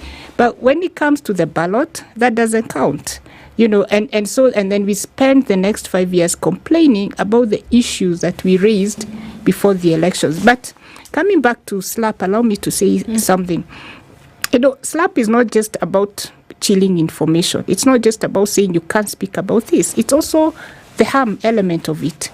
Whether you're going to spend 5-10 years in a courtroom trying to defend yourself, whether your family is going to be intimidated, or if you're a female journalist or civil society lead or actor or just a public lead, you're going to be harassed, whether your family is intimidated, whether you have phone calls that threaten you with sexual harassment. It's harm. It's a harmful process. Whether it's a sort of money that almost makes you go bankrupt because you're in court. So the financial implications, whether it's on the organizations or on the individual, is very hefty. But most importantly, the muzzling of voices is something that every one of us should be concerned about, that it should not be a space that we allow to take root, because once we do, then all the constitutional gains around freedom of expression, of association, right to information, transparency and accountability, then we lose those. But also to say that in some cases, SLAP end up in loss of life. We've seen cases in other jurisdictions. I think we may remember the case of a Malta journalist who had been in a court case for almost 4 years around the Panama Papers, and eventually she was assassinated. Closer home, it's not sufficient to look at it from a national perspective. I think from our research, a lot of the cases that we saw actually touch on county governments. And you've seen bloggers get killed in county governments when they have tried to raise issues on accountability. I think we have 2 cases that we are aware of. We've seen a blogger die in Meru, we've seen another one die in Kisii. And increasingly, these journalists who work at local level, at community level, they are easily targeted. They can easily be identified. They don't have the protection that perhaps one would have from a big media house. And so they remain very vulnerable. And so in doing this research, we are not just hoping to raise awareness of this vice, but also trying to make sure that whether it's the Law Society, whether it's a media council, whether it's the Editors Guild, that they are putting in place mechanisms to protect journalists, to work with courts to make sure that courts are not punitive, but remain defenders of truth, that voices are not muzzled, but also to make sure that, there's a level of solidarity. That if, for example, one journalist from a certain media house is targeted, there should be a level of solidarity that allows the other media houses to run with the story, or to provide alternative voices to some of the issues that are being raised. So to say that as Kenyans, we should care, we should not let this take root, because once it does, then we may as well forget everything that we have in the Constitution, but also to say that it's a harmful practice, not just here but across the globe. Sure, and I think that points to some of the solution-oriented things that we're talking about here, because Philip and Caroline, when we say that these things are happening, that we've already established that there is a threat to public participation. There's a threat to citizen-centric governance, essentially, and that we've seen the examples of how this happens, but then that's just part of it. So we see that these, in some cases, morbid things are happening. But then what ought to be done? Because it always does then seem as if something is going to be done, it gets thrown back at the citizenry to actually do something about it. Here we are talking about the Fourth Estate, media, protecting its people, working with the courts. What responsibility then goes back to governments who, from what you've cited, in some cases, are responsible for some of these things? So these are a lot, and in our report we've made some recommendations. We, for example, made recommendations to the judiciary that there is need to create awareness within their ranks on the cost of slap suits, that they should be aware and be able to call out slap suits for what they are. We've seen in other jurisdictions like America where there are actually consequences of frivolous court cases that are brought to court to try and punish or to try and silence. So creating awareness, engagement with the judiciary, ensuring that judges magistrates can identify slaps for what they are. That's one of the recommendations we make. The second recommendation we make is, of course, to Parliament. There's need to review legislation to harmonize, to make sure that the loopholes, whether it's the Computer and Cybercrimes Act that has been heavily cited in our report as one that's being misused, those loopholes are sealed through legislative amendments that make it impossible. Whether it's the Law Society of Kenya engaging its membership to make sure that then they are not the purveyors of slap suits, but instead are the bulwark and the defense mechanisms against slap suits.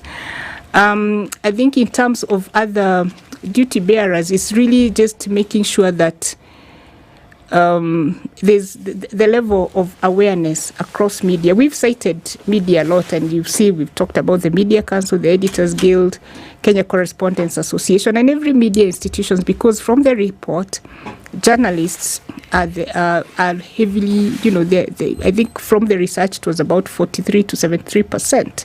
As targets? As targets. Yeah. Because they're at the forefront. But we also have cases of human rights defenders. So whether you're then talking up to development partners to making sure that there is a level of support for human rights defenders, should they need a defense mechanism, should they need litigation?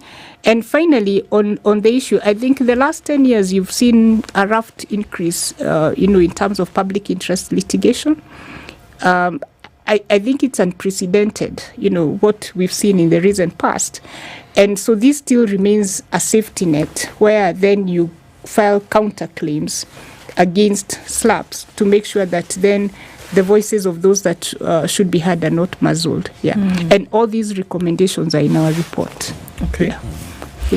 Yeah, and just to pick up from where Carol left it, if we look at and we intend to learn from what others are doing in terms of the issue of slap, those legislative reforms, for example, you talk about the US, look at the states that have done, anti-slap statutes.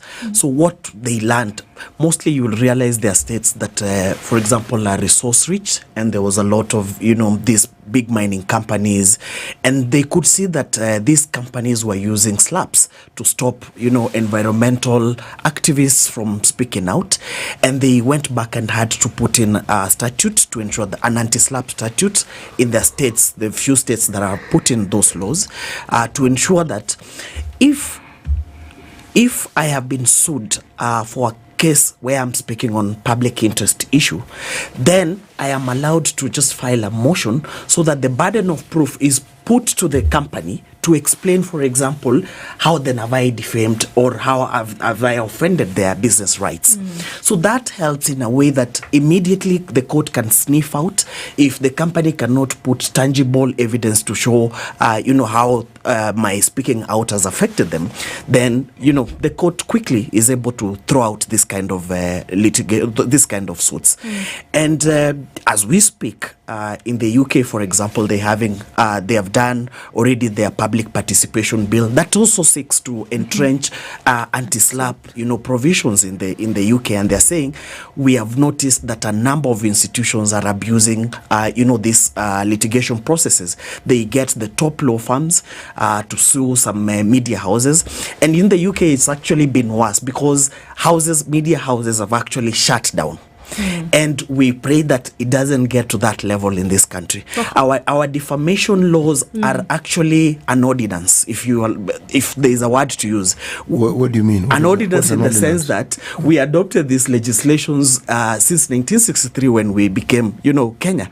And we've never come back to ask ourselves, how are these defamation laws? Are they serving us? Who are they serving? Are you saying even with the 2010 constitution, these things were not amended? No, there are a number of legislations that have yet to be amended with the Constitution 2010. So we have never, one of it is actually that Defamation Act.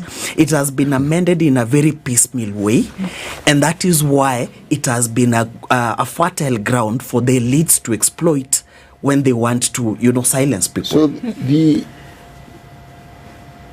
commission that was intended to work on the implementation of this Constitution, are we therefore saying that perhaps the end of its tenure was premature?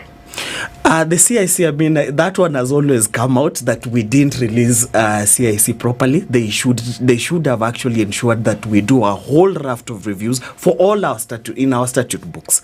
So that did not happen.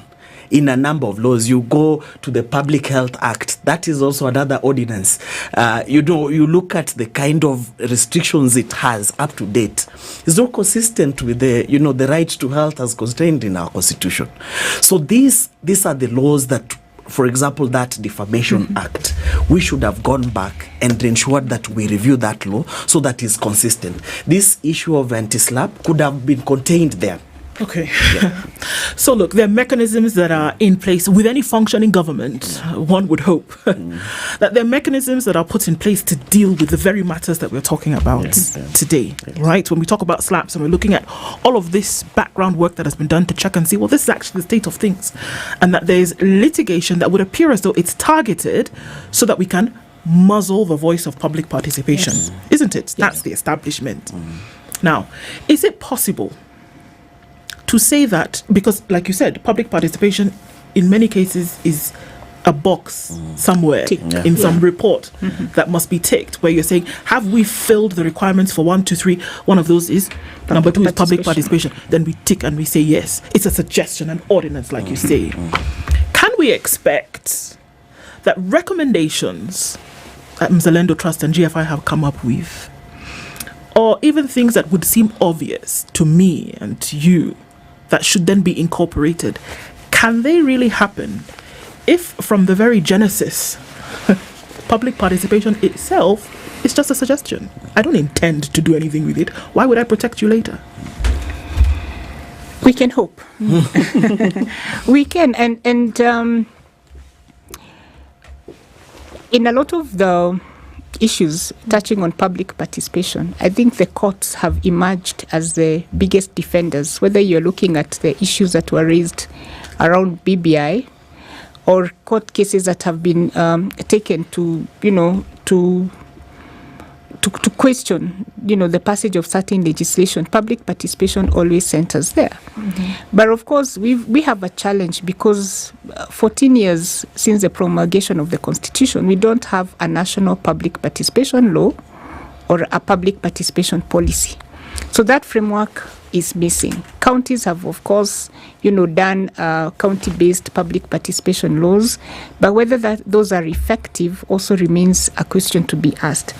So for us, we hope, and we can only hope that there will be respect and there will be, improvements in, and that when the public participation law and policy are finally passed, that they will provide that framework, that threshold that must be met for us to say that public participation has been meaningful, has been inclusive, has been, diversified to include as many diverse voices as possible, has been effective, whether in terms of the resources that have been used to facilitate it or not, and most importantly, has led to is responsive to the voices that give their voices for that specific process. But in the meantime, institutions such as ours, citizens generally, media must keep calling out these issues for what they are. So where we identify gaps, we call them out and hope that either whether it's parliament or a county government that they will rectify, and where they don't, then we seek court intervention and hope that we will be supported in that element. I think we've always said that the aspirations of our constitutions were neither lofty or frivolous. So eventually we must get those gains. Whether it's an incremental, slow process, we will get there. And part of what some, works like this, research like this tries to do, is to always keep reminding people that, yes, we've made progress, but a lot remains to be done. But most importantly, there are emerging threats that we cannot be blind to, we must be aware of, and therefore make sure that we don't backtrack on these gains for lack of knowledge or for lack of awareness. And we see that as a key role that we and other civil society organizations and other partners, have to continue playing to make sure that we reach this destination that seems like a very slow road, but it happens. But hopeful. Yeah. I mean, we can't have enough of this conversation. Unfortunately, time now has run out, but we continue to have them and we continue to push. Carolyn Gaita, the Executive Director of Mzalendo Trust, and Philip Nyakundi Gichana, the Policy Director for Africa Global Financial Integrity, have been our guests this hour. Thank you for being with us here. The conversations do continue. Good morning. It's 9 a.m. It's now 9 a.m. Get effective relief from strong pain with Panadol Extra. Panadol. Relief starts here.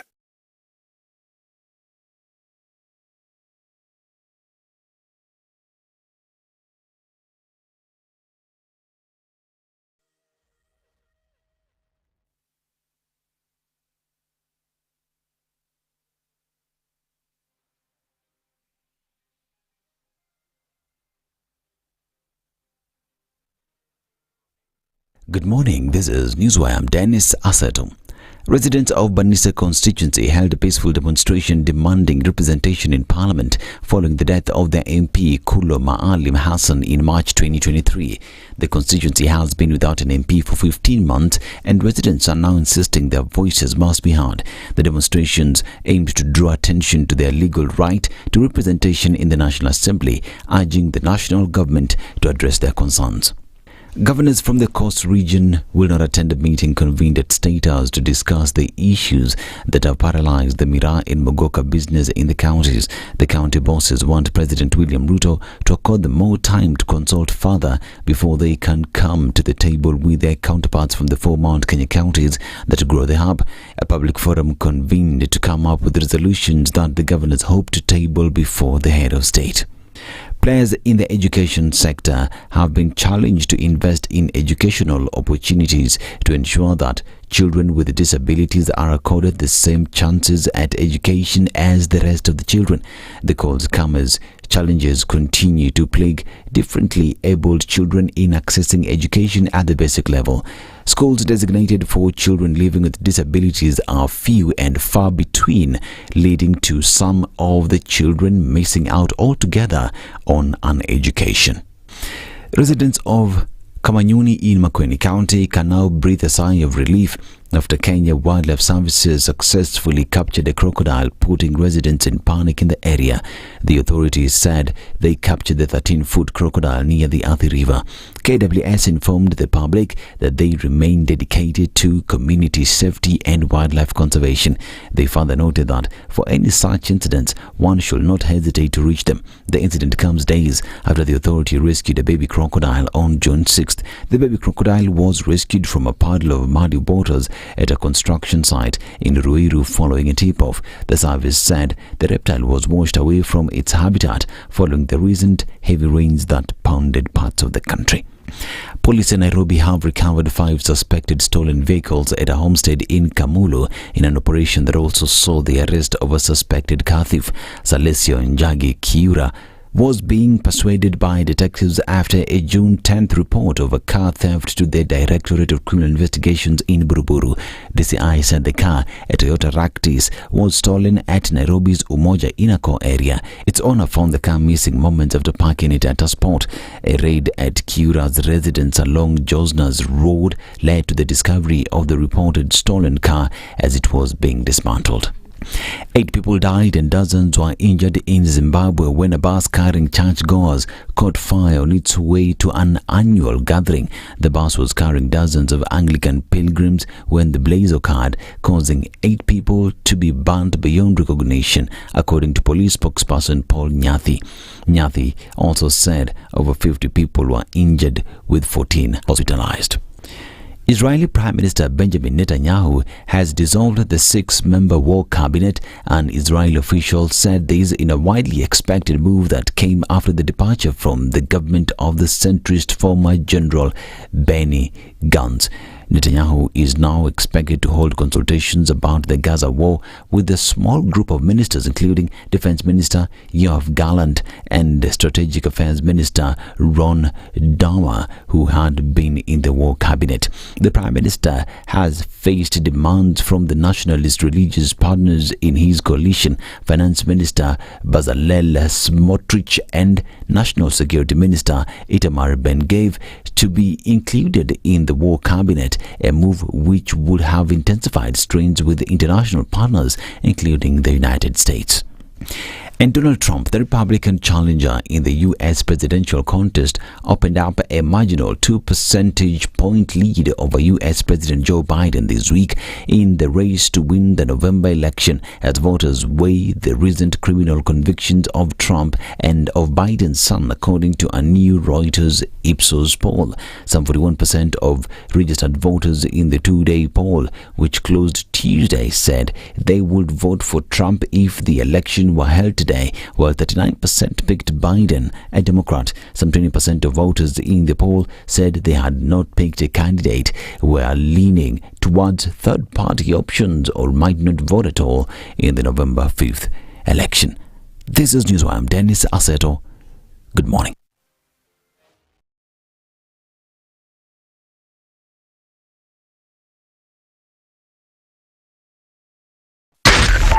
.4 Spice FM, Nairobi. One of the things that are ailing our country is negative ethnicity. You find you as a state officer, instead of thinking as a Kenyan, you think like a tribal person. Let me tell you something. The biggest problem we have had in this country is a leadership deficit. There is nothing that you are going to do in the process of change if you are not a risk taker. So you really have to pursue your vision to a logical conclusion and even be ready to step on people's toes. When it comes to the economy, you can't run away with it. They say statistics are like bikinis. They reveal a lot, but they conceal the vitals. And so government people would throw statistics at you and tell you they're revealing a lot of information to you, but it's really concealing the real vitals. We need to get out of that, because when we want to grow our democracy, one basic thing that really requires to be understood by the political class, by all of us, is institutions are critical. This is the Situation Room, the only way to start your day.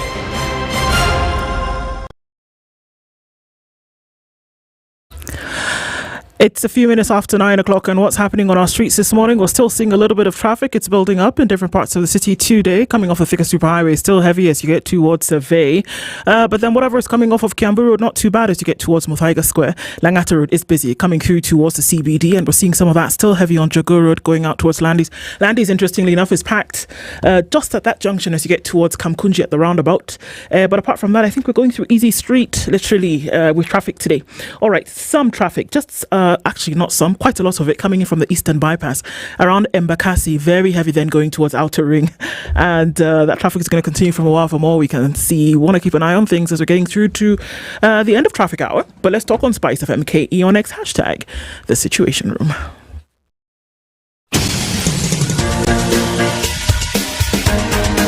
This is The Situation Room, the home of hard-hitting political commentary and penetrating insights about the state of the nation. This is a talk radio experience like no other. The Situation Room, a place for hard truths, debates, and elevated conversations. The Situation Room, witty, political, engaging, deep, controversial. In the room, we have C.T. Muga, researcher, academic, seasoned political observer, a fountain of wisdom in these politically uncertain times. Ndu Oko, Nigerian by birth, Kenyan by choice, communications expert, Pan-Africanist, a truth seeker and believer in people power, and Eric Latin, agent provocateur, the man in the chair, seasoned journalist, news hound, a man who believes in punching up, not down.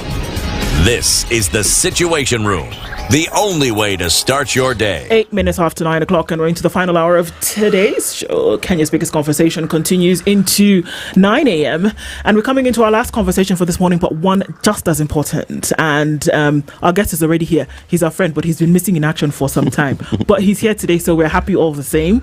And I'll let you know who that is in a short while. I've got to tell you that, first of all, the Aga Khan University Hospital has opened a centre in the Roy Sambu area. And what are we talking about here? We're talking about specialized care that's been brought to your doorstep.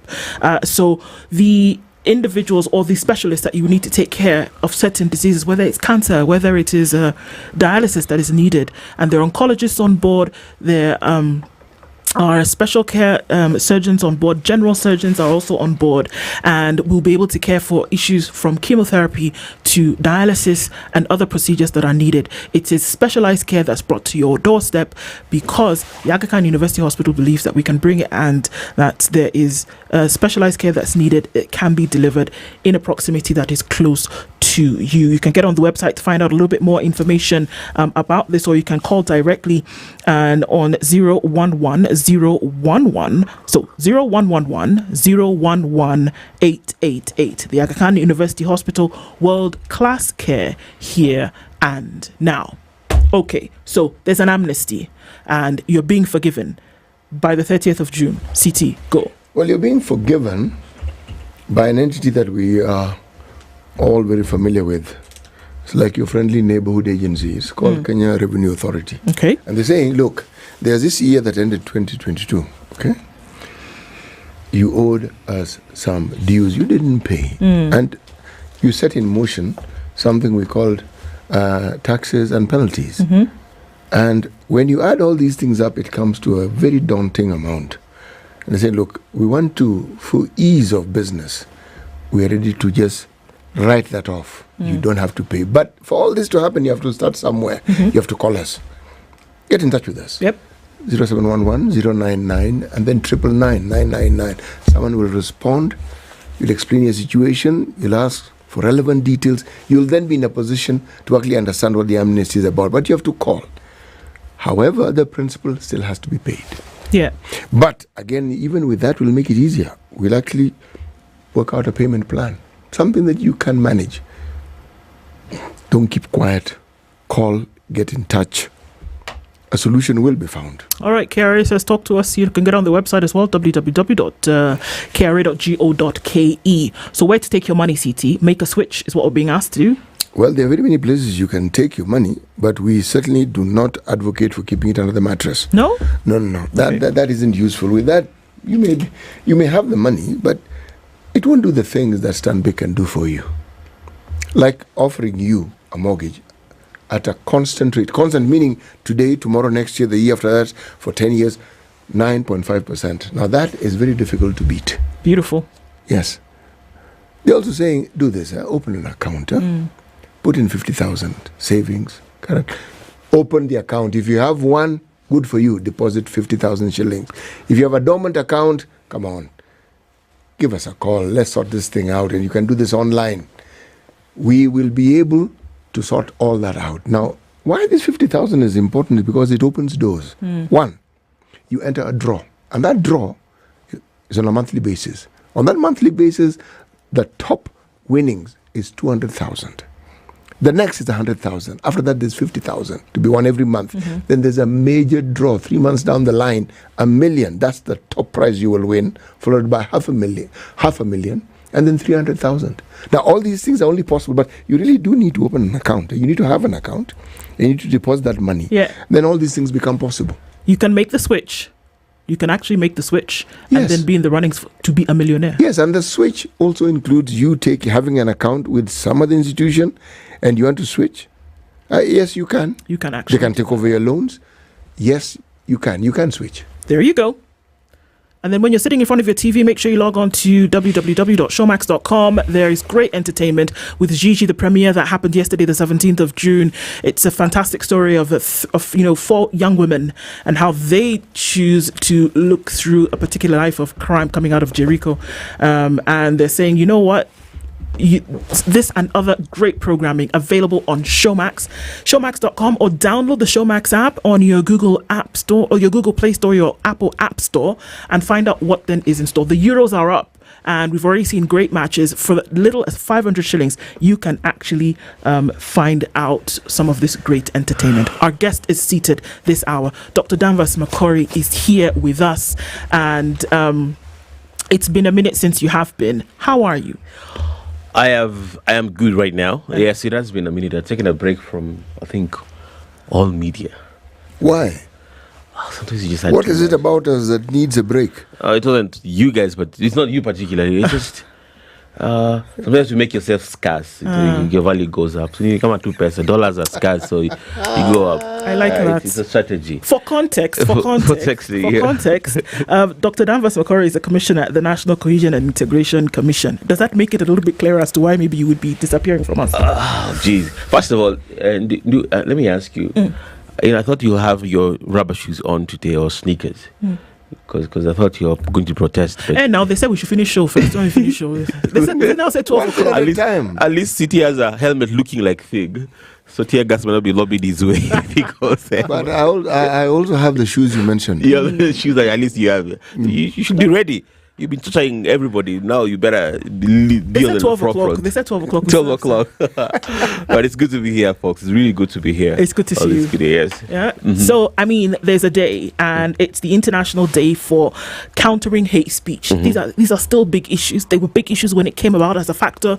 They're still big issues today. But before we get into the meat of it, City wants to welcome you properly. It wouldn't be Kenya's biggest conversation if he didn't with today's proverb.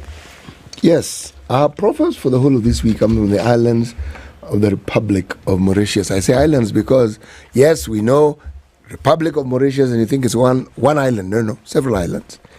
And for those who want listen to us during this hour, let me repeat. The islands are Rodriguez, then Aguilega, then St. Brandon. These are the islands, okay?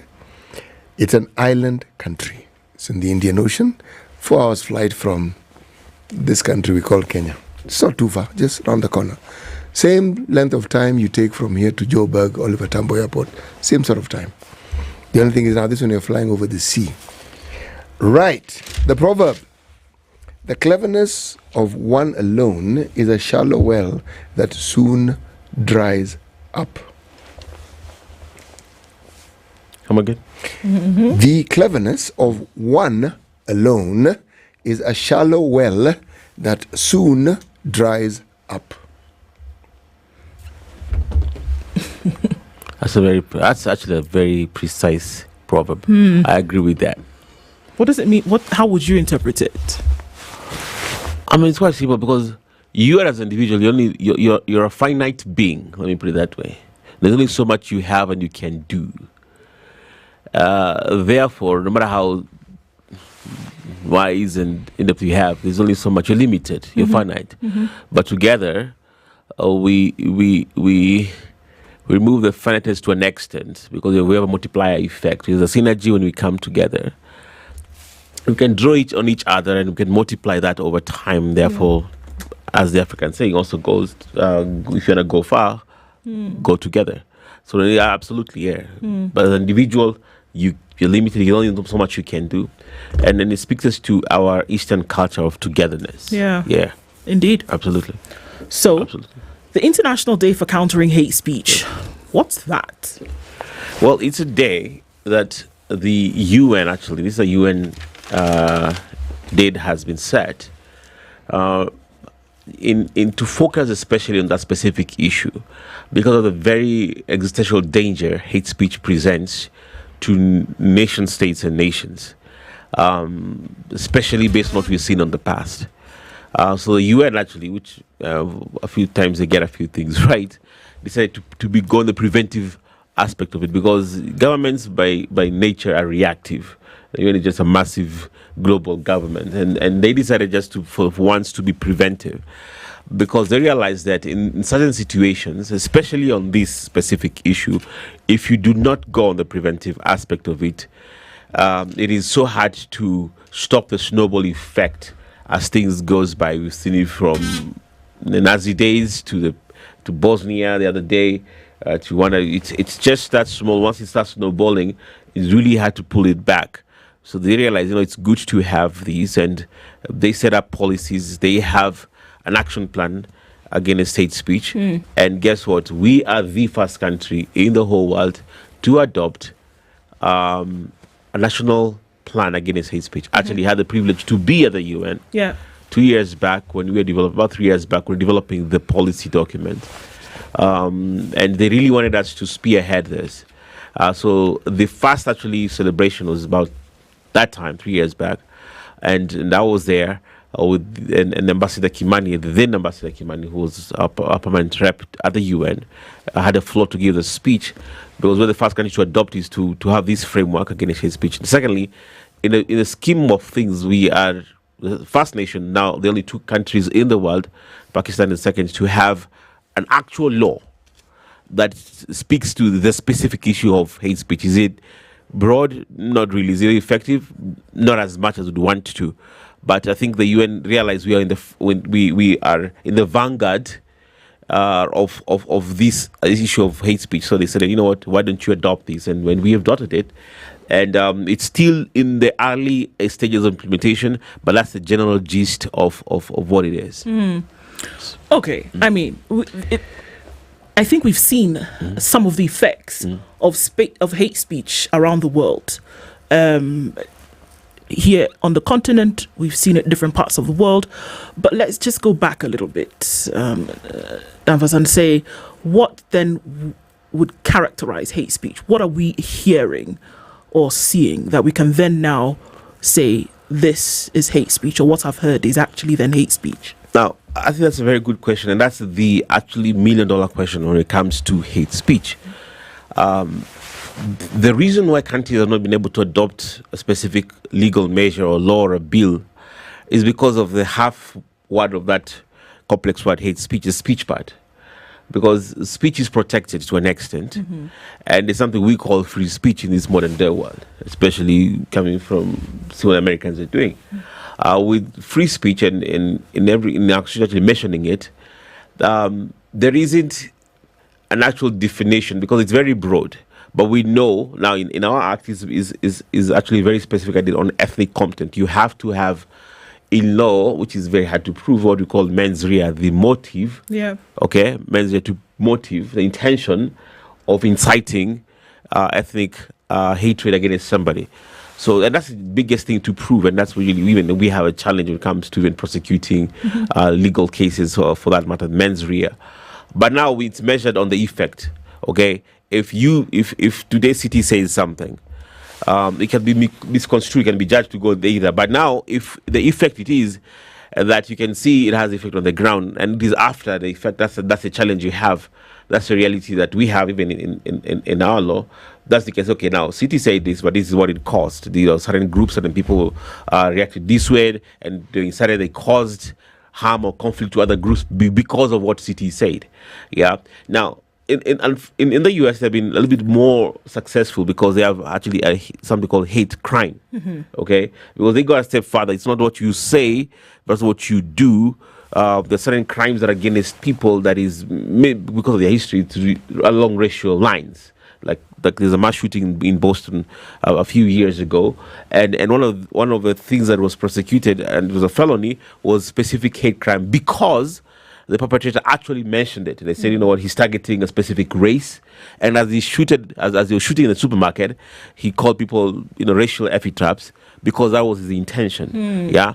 So mens rea was able to prove because of the actor's rea. You could see yes, he did something, but you could see the intention. Now that's a challenge we have when it comes now to hate speech, proving the intention, especially now when it comes to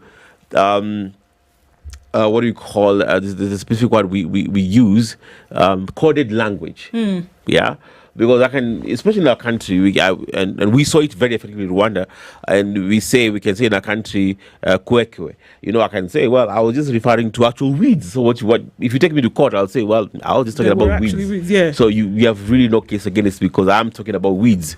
Yeah. Use the word madoa. They'll say, I was speaking about polka dots. Well, yeah. So you really can. So especially goes to that realm of coded language. It is a challenge. That's why we actually are amending our act to include coded language because it's really not. If you take somebody to court and they use coded language, then what case do you really have against? But let me ask the question: even if someone uses coded language, for it to actually be effective, it must be widely known and understood. True. Okay, but organizations such as NCIC have the advantage of history. True. And the advantage of other countries who also have a history. So you don't actually need to wait for some harm to be perpetrated because you know what words in the past have led to. It's in understanding that this is the possibility, not necessarily. So we enter the realm of probable cause. Yep. It's not a certainty, but it's probable. Now, once you enter that realm, you then have a leeway to take something preventative. True. Yes, you can intervene. Wasn't it difficult at the first onset? Because, so it's a two-part question, Danvers. First of all, that we have seen that there has been action of a criminal nature that has been taken as a result of what somebody said. True. Spurring you on or putting an idea in your head, and then because of that, it grew into something. It became an action that you then saw people arrested for. Again, you've given the example of Rwanda, which is a very good example. But unfortunately, in order for us to have laws that curb this thing, it needed to have happened first. Is it not? Be very true. Yeah. It had to have happened for you to then now look at it and say, all right, this is something that we can't have because this is what it leads to. Okay. Are we saying that is the only realm within which we can then characterize hate speech?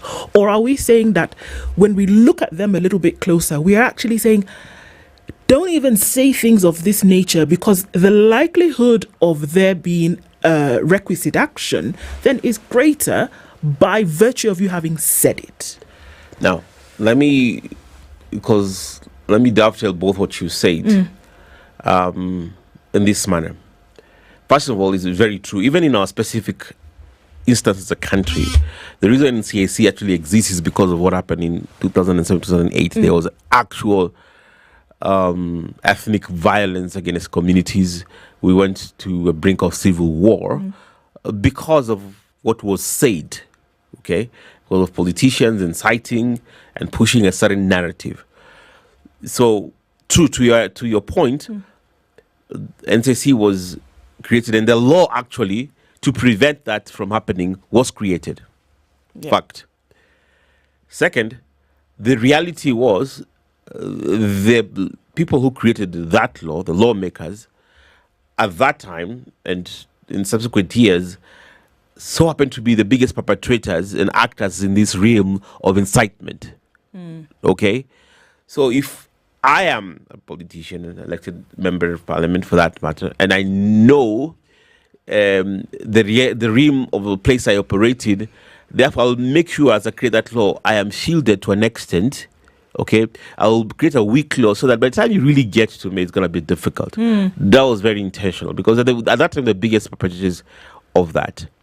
Now, to what CT has said now, to bring them together, the preventive aspect of it. You see, here's the reality. In as much as they are very myopic and self-serving when they created that law, trying to protect themselves, because they're not the biggest actors, what they failed to understand, and they failed in human wisdom, now back to the actual problem that you gave us today, limited scope of thinking of an individual, is this, that they did not, but in 2007 there was no Twitter. No. X now. There was no Facebook. There was no TikTok. There was no Instagram. None of them existed. Think about that. Actually, that's very sobering. Let's put it in perspective. They didn't foresee the nature of reality we operate in today. Now, with the dawn of social media, it has amplified and accelerated, and especially comes to disinformation, misinformation, the reality of this hate speech and incitement. Now, it's no longer them who are doing it. They are the victims of it now, online. Yeah? The tables have turned because they were the actors then because they had the microphone and the platforms, and then traditional campaigns when you go to a place and you a platform and you say certain things.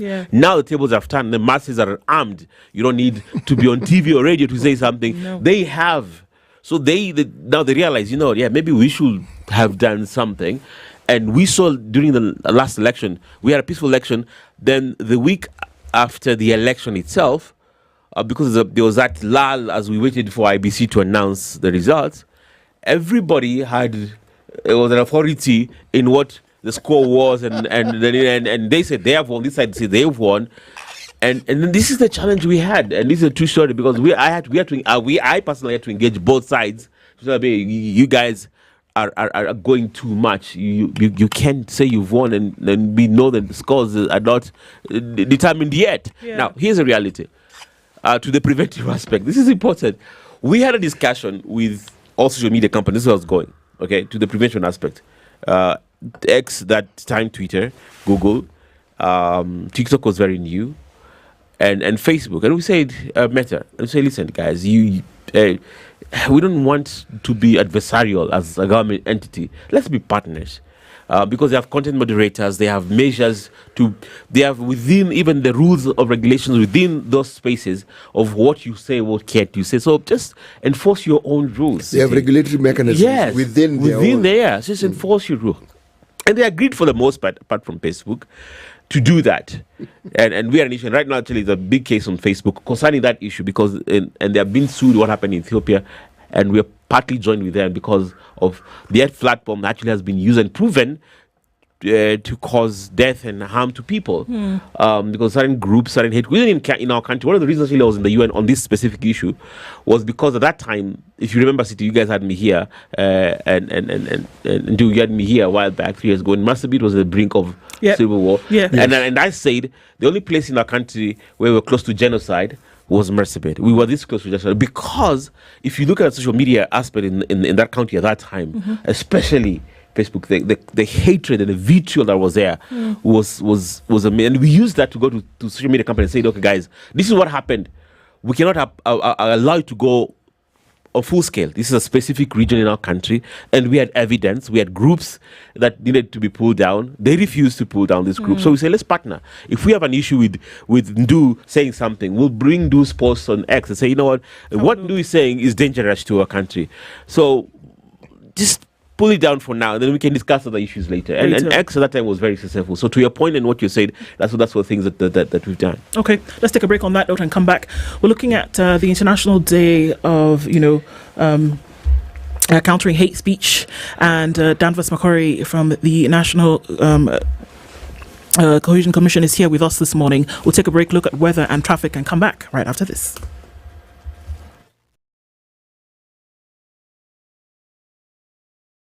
This is the Situation Room, the only way to start your day. Still a bit busy this morning. I'm looking at traffic still coming off a thicker superhighway, at least for the most of it. And then the Eastern Bypass still chock-a-blocked as you're getting towards that Outer Ring junction. Some of that then spilling over towards Outer Ring itself. And then also coming off of Landys Road, then going towards Haile Selassie, very, very busy. And then touching in on the CBD proper. Coming off a thicker superhighway still continues just a little bit as you head out towards Murang'a Road. So whatever was happening on Wangari Maathai before that has dissipated, and I think we are fine. It's like I said, we're coming out of traffic hour through the morning. Let's keep talking. SpiceFM, KE on X, hashtag The Situation Room. One of the things that are ailing our country is negative ethnicity. You find you as a state of, instead of thinking as a Kenyan, you think like a tribal person. Let me tell you something. The biggest problem we have had in this country is a leadership deficit. There is nothing that you are going to do in the process of change if you are not a risk taker. So you really have to pursue your vision to a logical conclusion and even be ready to step on people's toes. When it comes to the economy, you can't run away with it. They say statistics are like bikinis. They reveal a lot, but they conceal the vitals. And so government people would throw statistics at you and tell you they're revealing a lot of information to you, but it's really concealing the real vitals.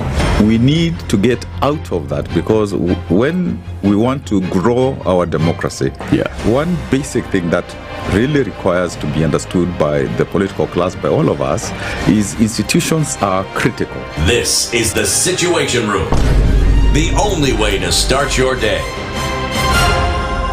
Mature, intelligent talk every morning. Spice up yourself.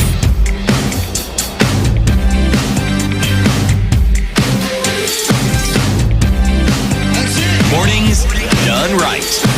94.4 Spice FM, Nairobi. All right, coming in at 27 minutes to 10 o'clock. Remember, in need of dialysis, and the Aga Khan University Hospital is bringing specialized care to Roy Sambu. So don't go very far if you're looking for a specialist and there's somebody right there. Aga Khan University Hospital has brought specialized care near you at the Jewel Plaza at the Roy Sambu roundabout. Some of the services available at the Specialty Care Center include dialysis, chemotherapy, daycare, surgeries, and endoscopy. The following specialists are also available: oncologists, gastroenterologists, general surgeons, and internal medicine specialists, amongst others. The Aga Khan University Hospital, world-class care here and now.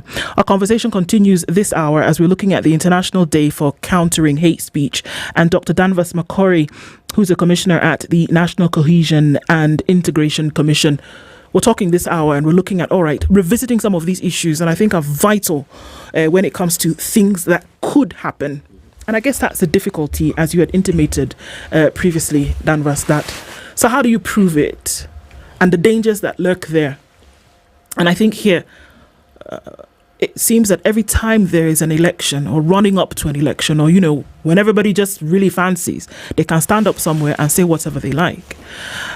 But like you said, reason has been given, and many would ask then, have we actually seen that this particular action or this particular thing that somebody has said, which would be characterized as hate speech, if it does not yield any kind of action that would be thought to be criminal, right?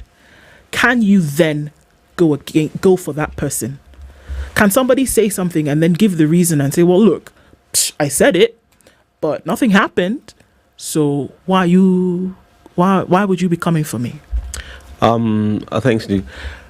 Let me give a real example, and I'll put it in context so it doesn't look like I'm targeting an individual, because it's a real story. It's in the public domain, so I can quote it. Okay.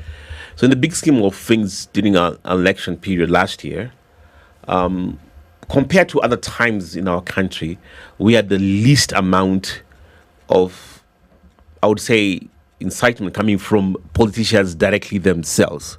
Okay, we would have close to 100 rallies a day, and we were monitoring about 18 radio stations and TV stations across the country, really the main ones.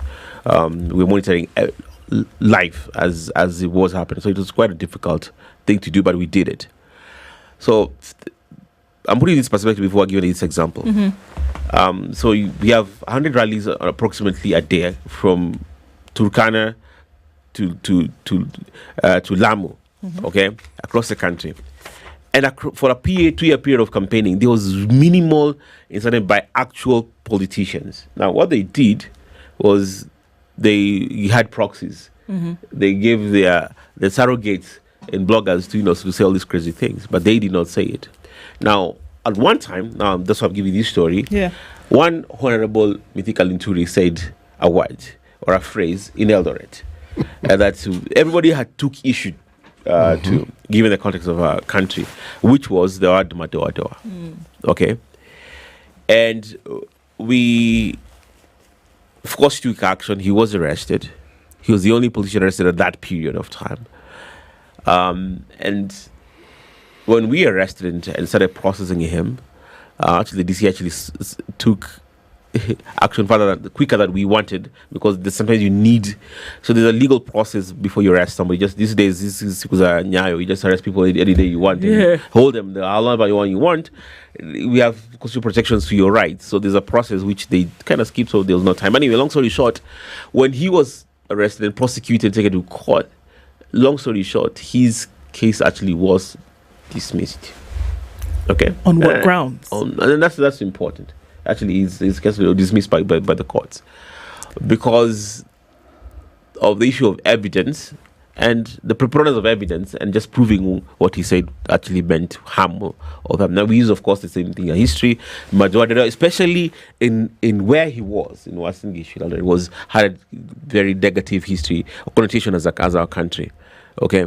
Now, here is the reality. Now, on the flip side, because we know the challenge we have on our law, we were very keen on the preventive aspect, engaging them directly, and that's why there was really minimum incitement by them, and we had the potential now of what we did actually. We went to the Chief Justice and had very frank discussions with her. We said, here's the problem we have with our politicians. They know for a fact that if you arrest him today, and this is reality, by the time you prosecute and a case is had and determined in Kenya, the average time is 5 years. So they know for a fact, if I incite today and it's election period, by the time my case is had and determined, it's 5 years from now, it's the next election, and you have actually, we are like goldfish, we forget within 2 seconds. So forget about 5 years, you've forgotten exactly what this guy said. And we've moved on. So we realize, it doesn't work. So let's remove that aspect of delayed justice. And we established 6 courts specifically on issue of hate speech and election violence. Only 6 across the country: Mombasa, Nairobi, Kisumu, Eldoret, Nakuru, and Kakamega. And we made it very. We say that. So the northeastern part of Kenya doesn't have one such court. No, it was not represented. At that time. We were targeting most perpetrators in the region where they could. But it's a high court. So if you do something in Garissa, you can be presented anywhere in the country by law. Yeah, so we can arrest you in Garissa and take you to Kisumu, because the high court has jurisdiction across the country. But anyway, what it did was we had agreed with the Chief Justice that you have, we can hear and determine a case within weeks. And we made it very clear to the politicians, because we engaged both campaigns, that and we were on TV, on media, and everywhere, say, listen, now we've changed the playing field. Now, if you do this, if you incite, if you say something, if you caught with hate speech, you have actually a few days, and you'll be arrested and prosecuted within a few, maybe weeks, and your case is had and determined. And then, guess what? It had the preventive aspect, because now they knew for a fact. We don't have 5 years. You have 2 months at the most, and you're actually going to be prosecuted. And actually did help, to answer your question. Okay. It's interesting about people who understand the law and then choose the understanding of the law to help them subvert it. It's actually very interesting, because that in many ways is a very clear definition of impunity. Very true. It means this is not a person who actually cares about the law. The law is a tool, and they know how to manipulate it. But then again comes the issue of the rights that our Constitution gives individuals. Do you find sometimes that because of these rights, the processes that we need to take in order to set right things which have actually gone wrong or seem to be going wrong, that sometimes they act as a hindrance towards or people bringing in the issue of the rights acts as a hindrance towards bringing certain people to justice? To be very frank with you, I'm going to answer this from a legal perspective and a human rights perspective too. Here's the reality. No. You see, there is our constitution.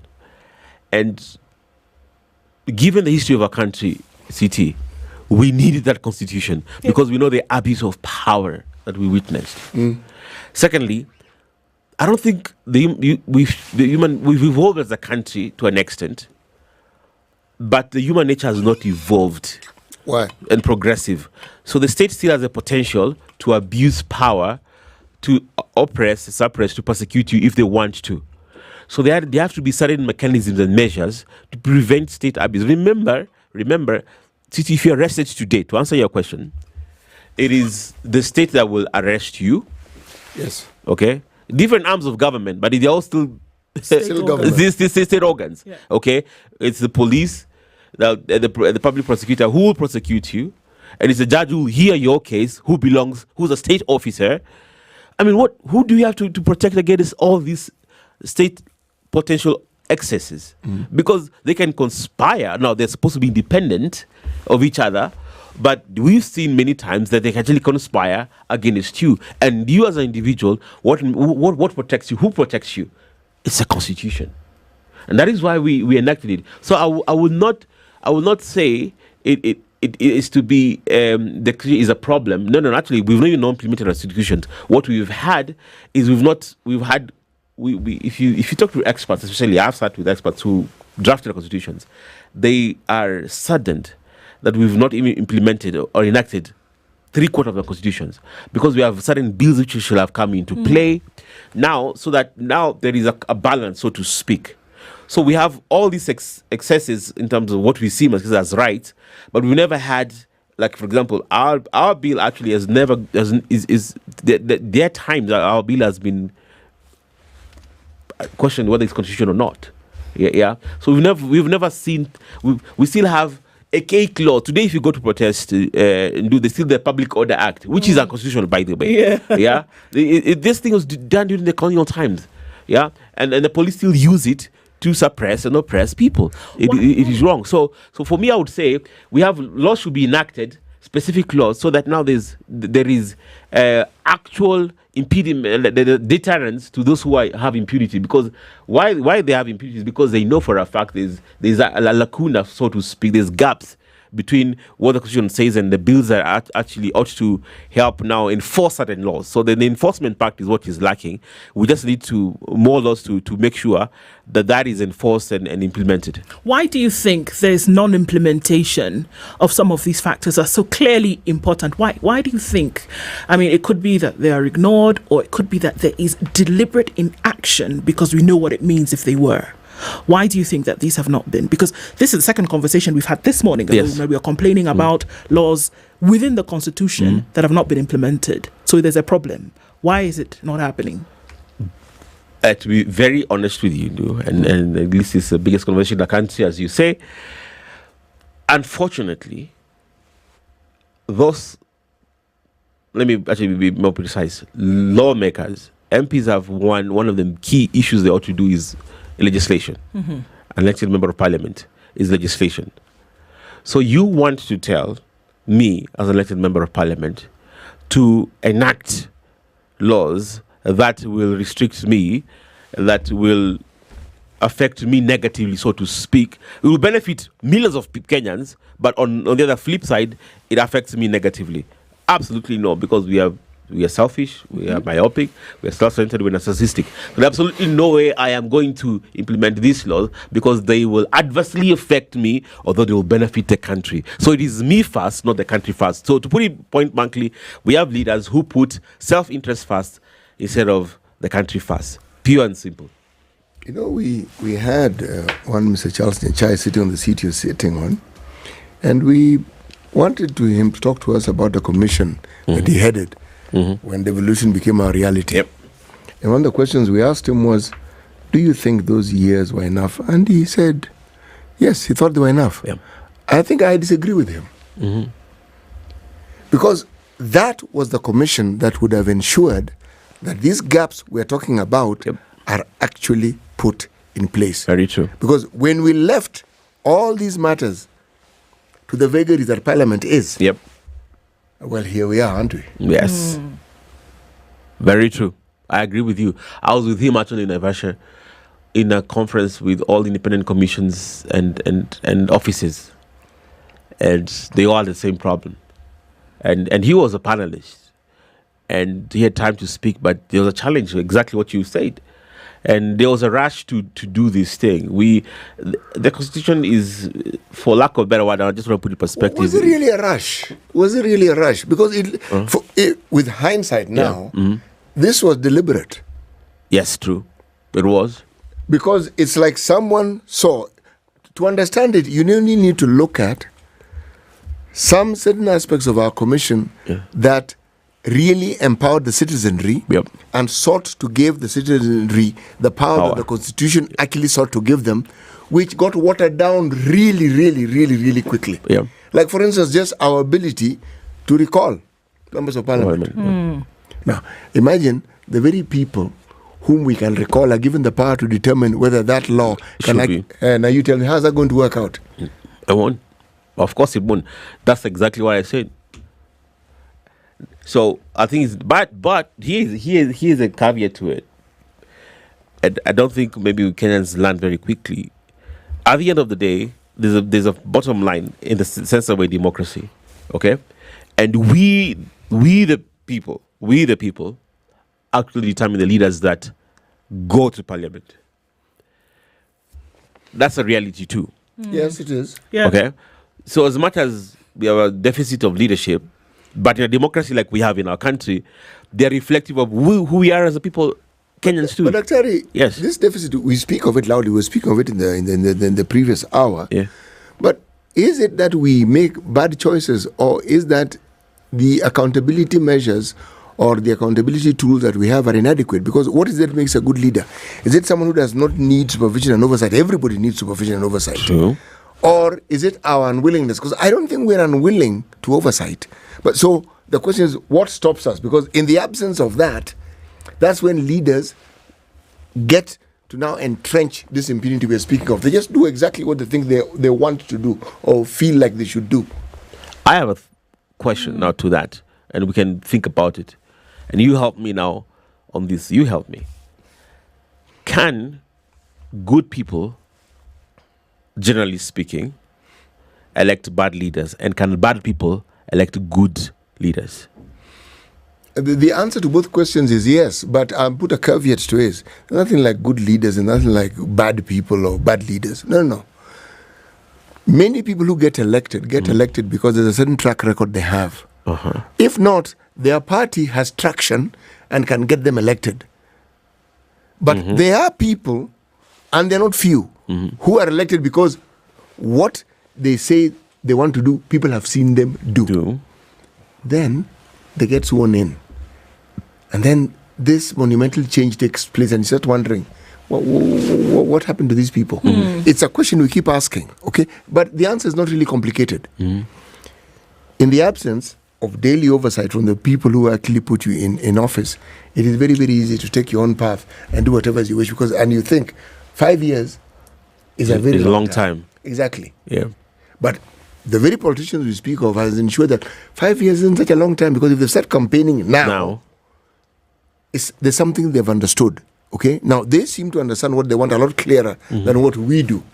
So, to answer your question, there is nothing like good citizens or bad leaders, because these leaders come from the same communities. Yes, and within those same communities, we have an abundance of people we call good and who mean well.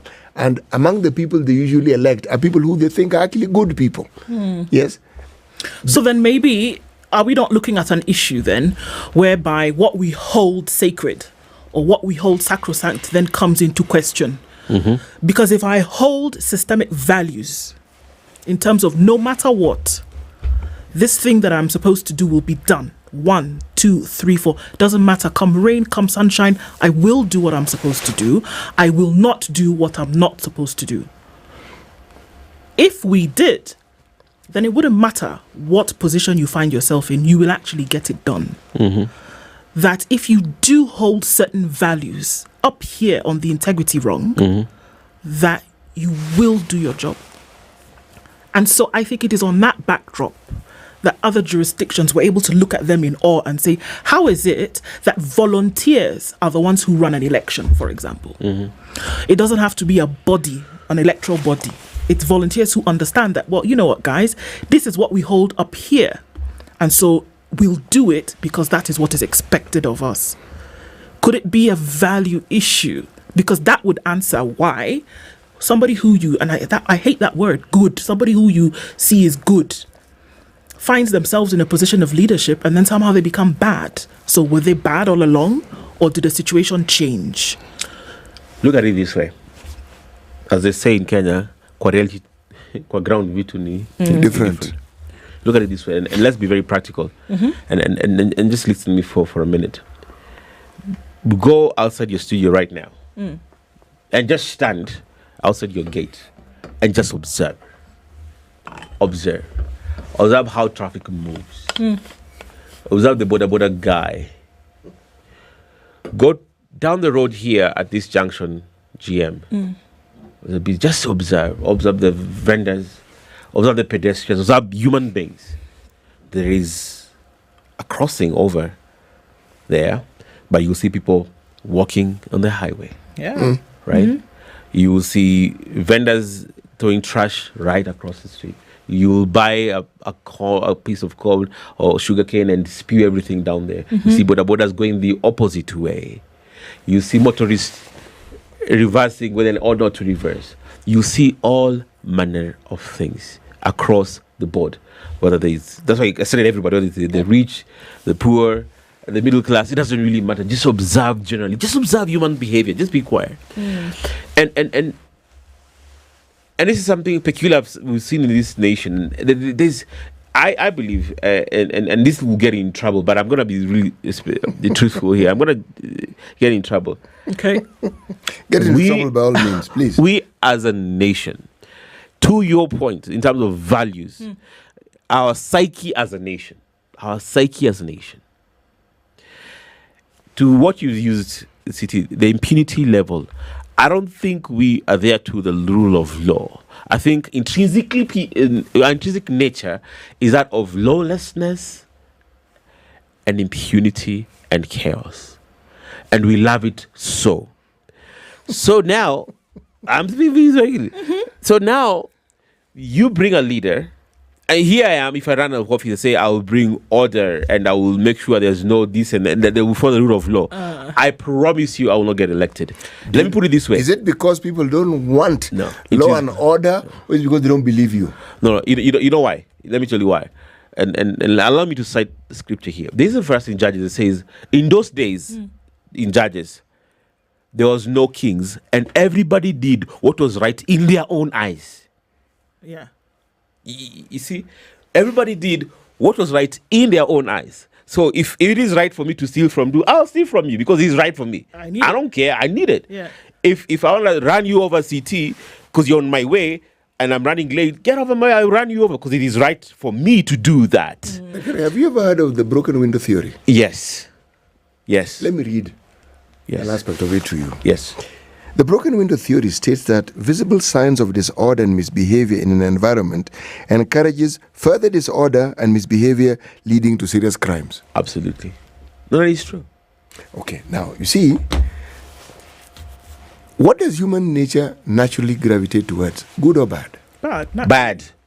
I'll say bad. I say bad. Intrinsically, we're not good. If nobody's there to make sure you're doing the right thing, you're going to do the wrong thing. That's why we have laws. Yes. And that's why we have policemen. Yes. So then now, when you have policemen who are supposed to do good doing bad, what then do you have? The law of More the jungle. bad. Worse. Okay, now, the fact that we're having this discussion negates your statement. And why it negates your statement? It means we actually do understand things which are right and wrong. We do understand. Yes. But there's a word. Whatever is convenient. Now, when convenience takes hold, then whatever it is that will give you the least resistance or cause you the least pain, you will gravitate towards it. Because standing upright would probably mean swimming against a tide, and that is something that most of us are not willing to do. True. And the only time, do ask this question, and I was telling her this morning, she's been asking it for 3 years. At what point will the bow break? At what point will people realize, you know something, I'm actually causing myself harm with this? And we said during the break that we have Uhuru's government and this government to thank for one thing. They have brought the citizenry to a precipice. Yes, I am grateful to them because the way they've gone about their business, they are making citizens realize they're being ruled badly. Their interest is not being taken care of in the way it was promised or in the way that it can be. So, Danvers. Yeah.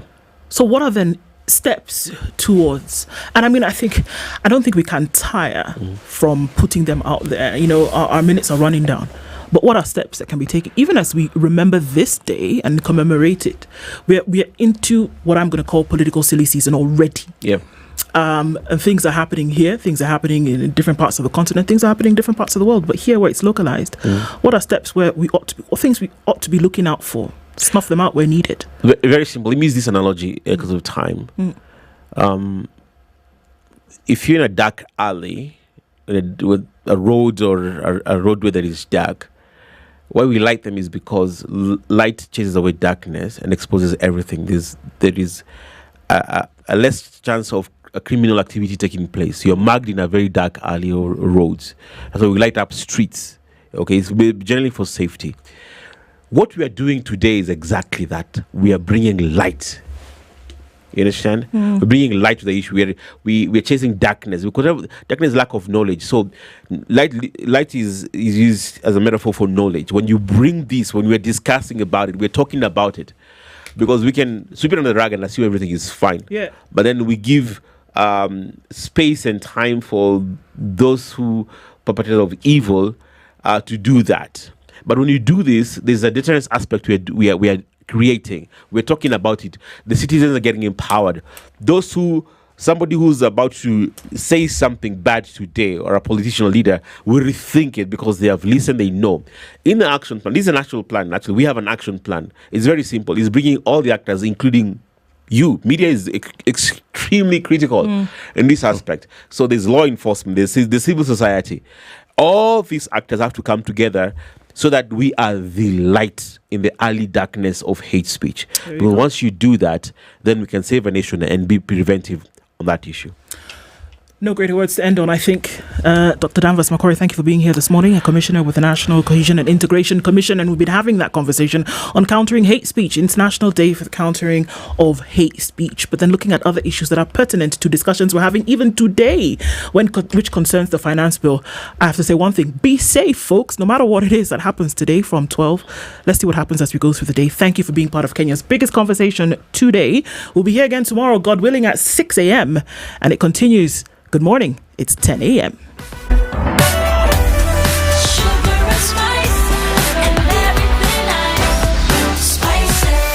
Spice up your life. It's now 10 a.m.